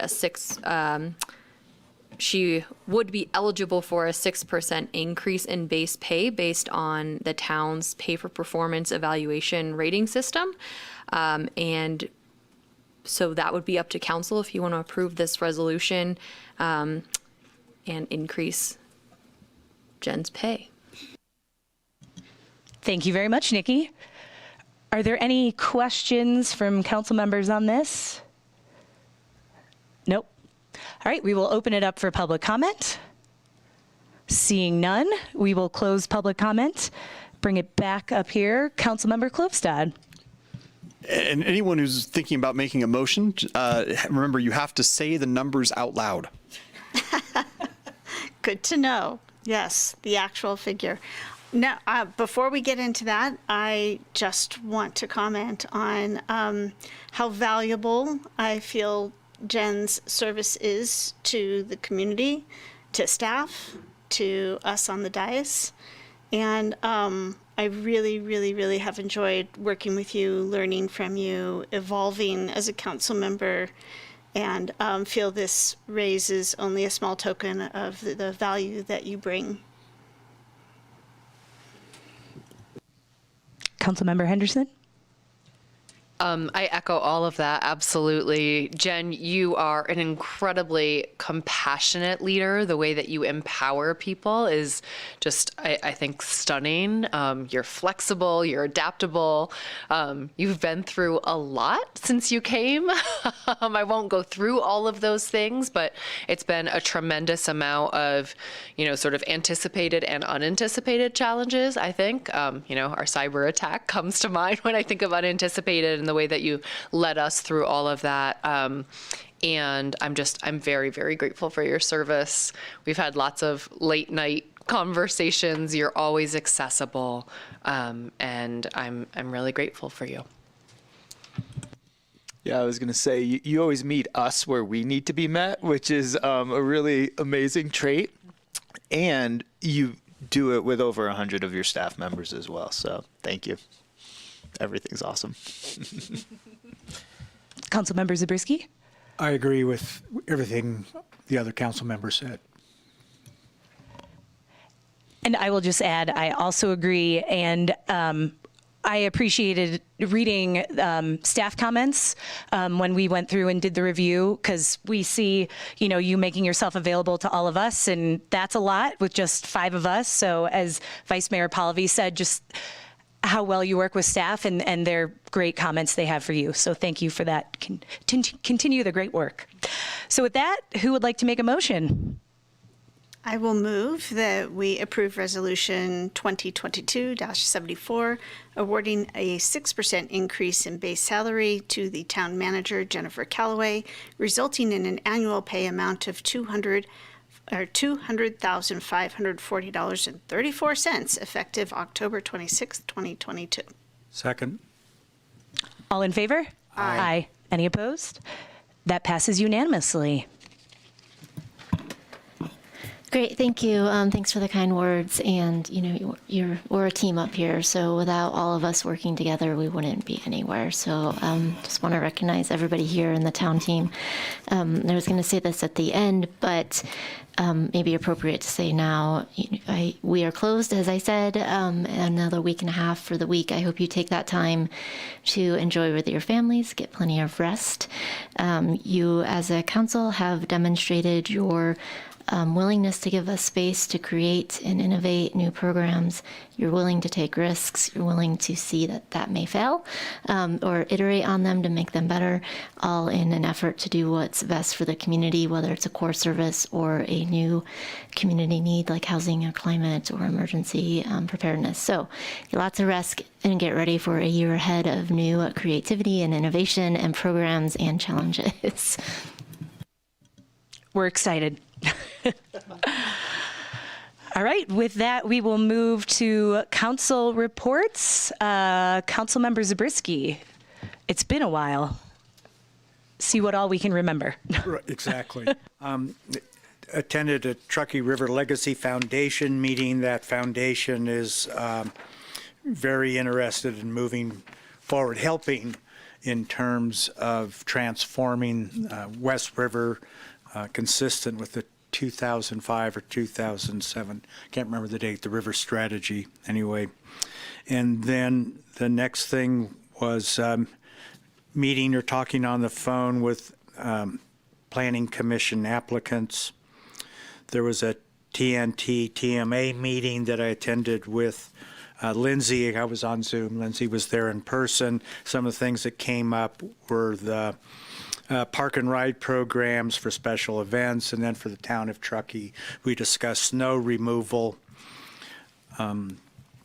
Attended the memorial for Barbara Green, and also with Anna there, talked with her.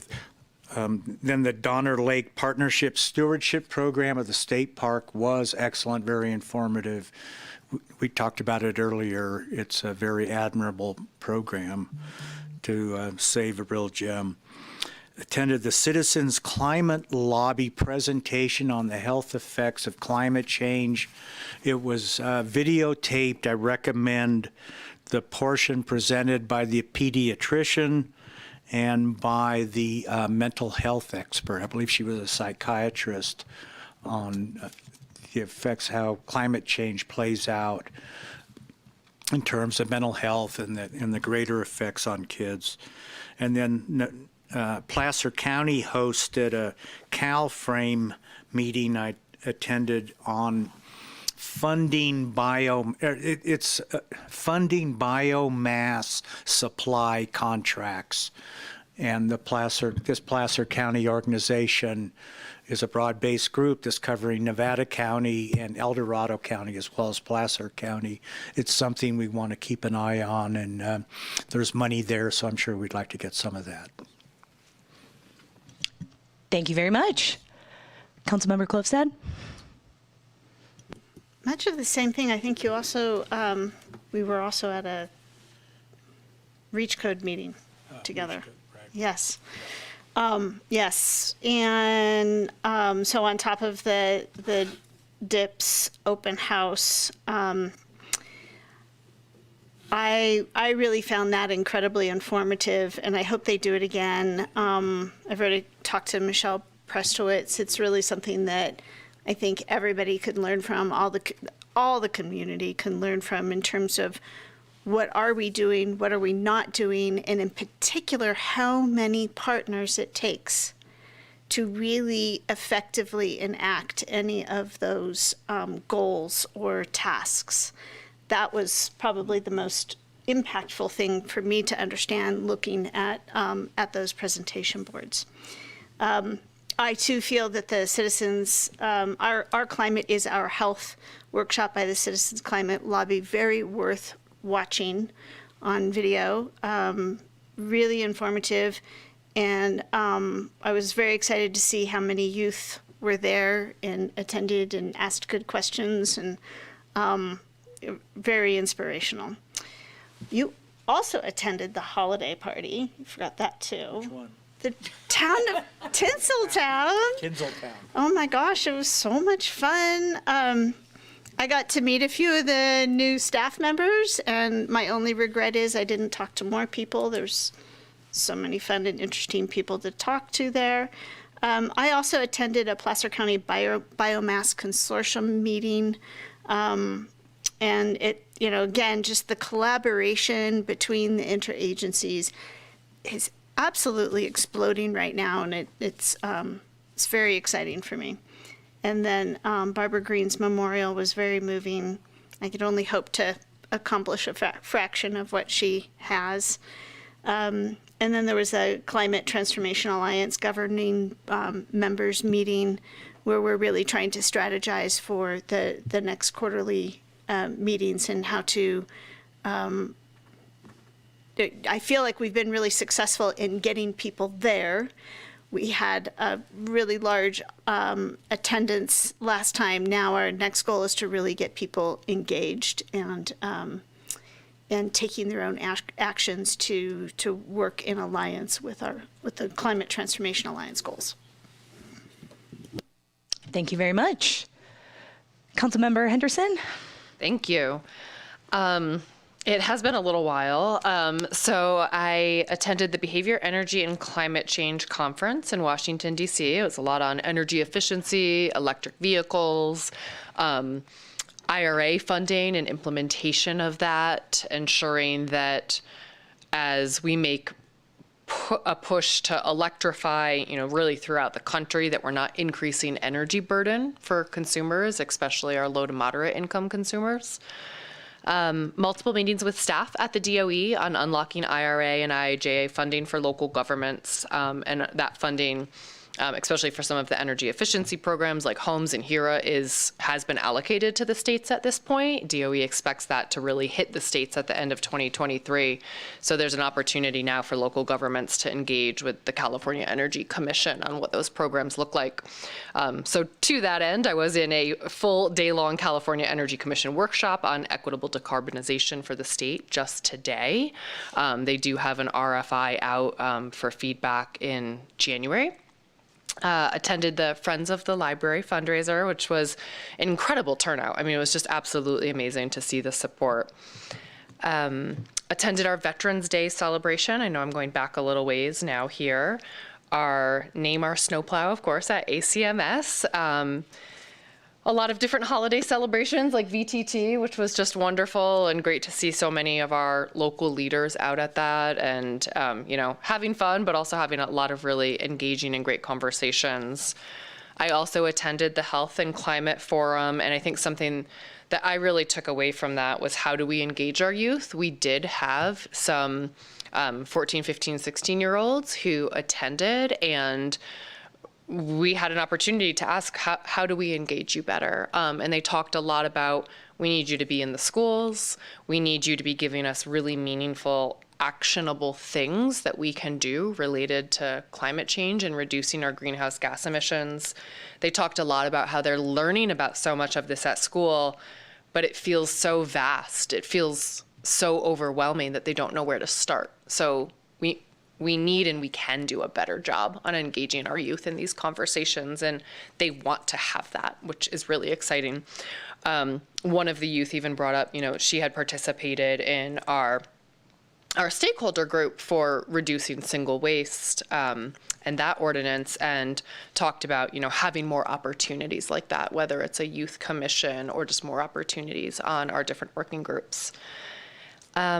And then finally, this is sort of related, so I did want to share, I've been accepted into the California Emerge program. It's a 6-month, fairly intensive leadership and mentoring program for women in California politics and women who want to be in politics. So I'm pretty excited about that, and I'll be sharing a lot with you as I progress through it. We kick off later this week. I think that's it. That sounds very exciting. We're excited to learn more. Congratulations. Yeah. That's cool. Vice Mayor Pallavi?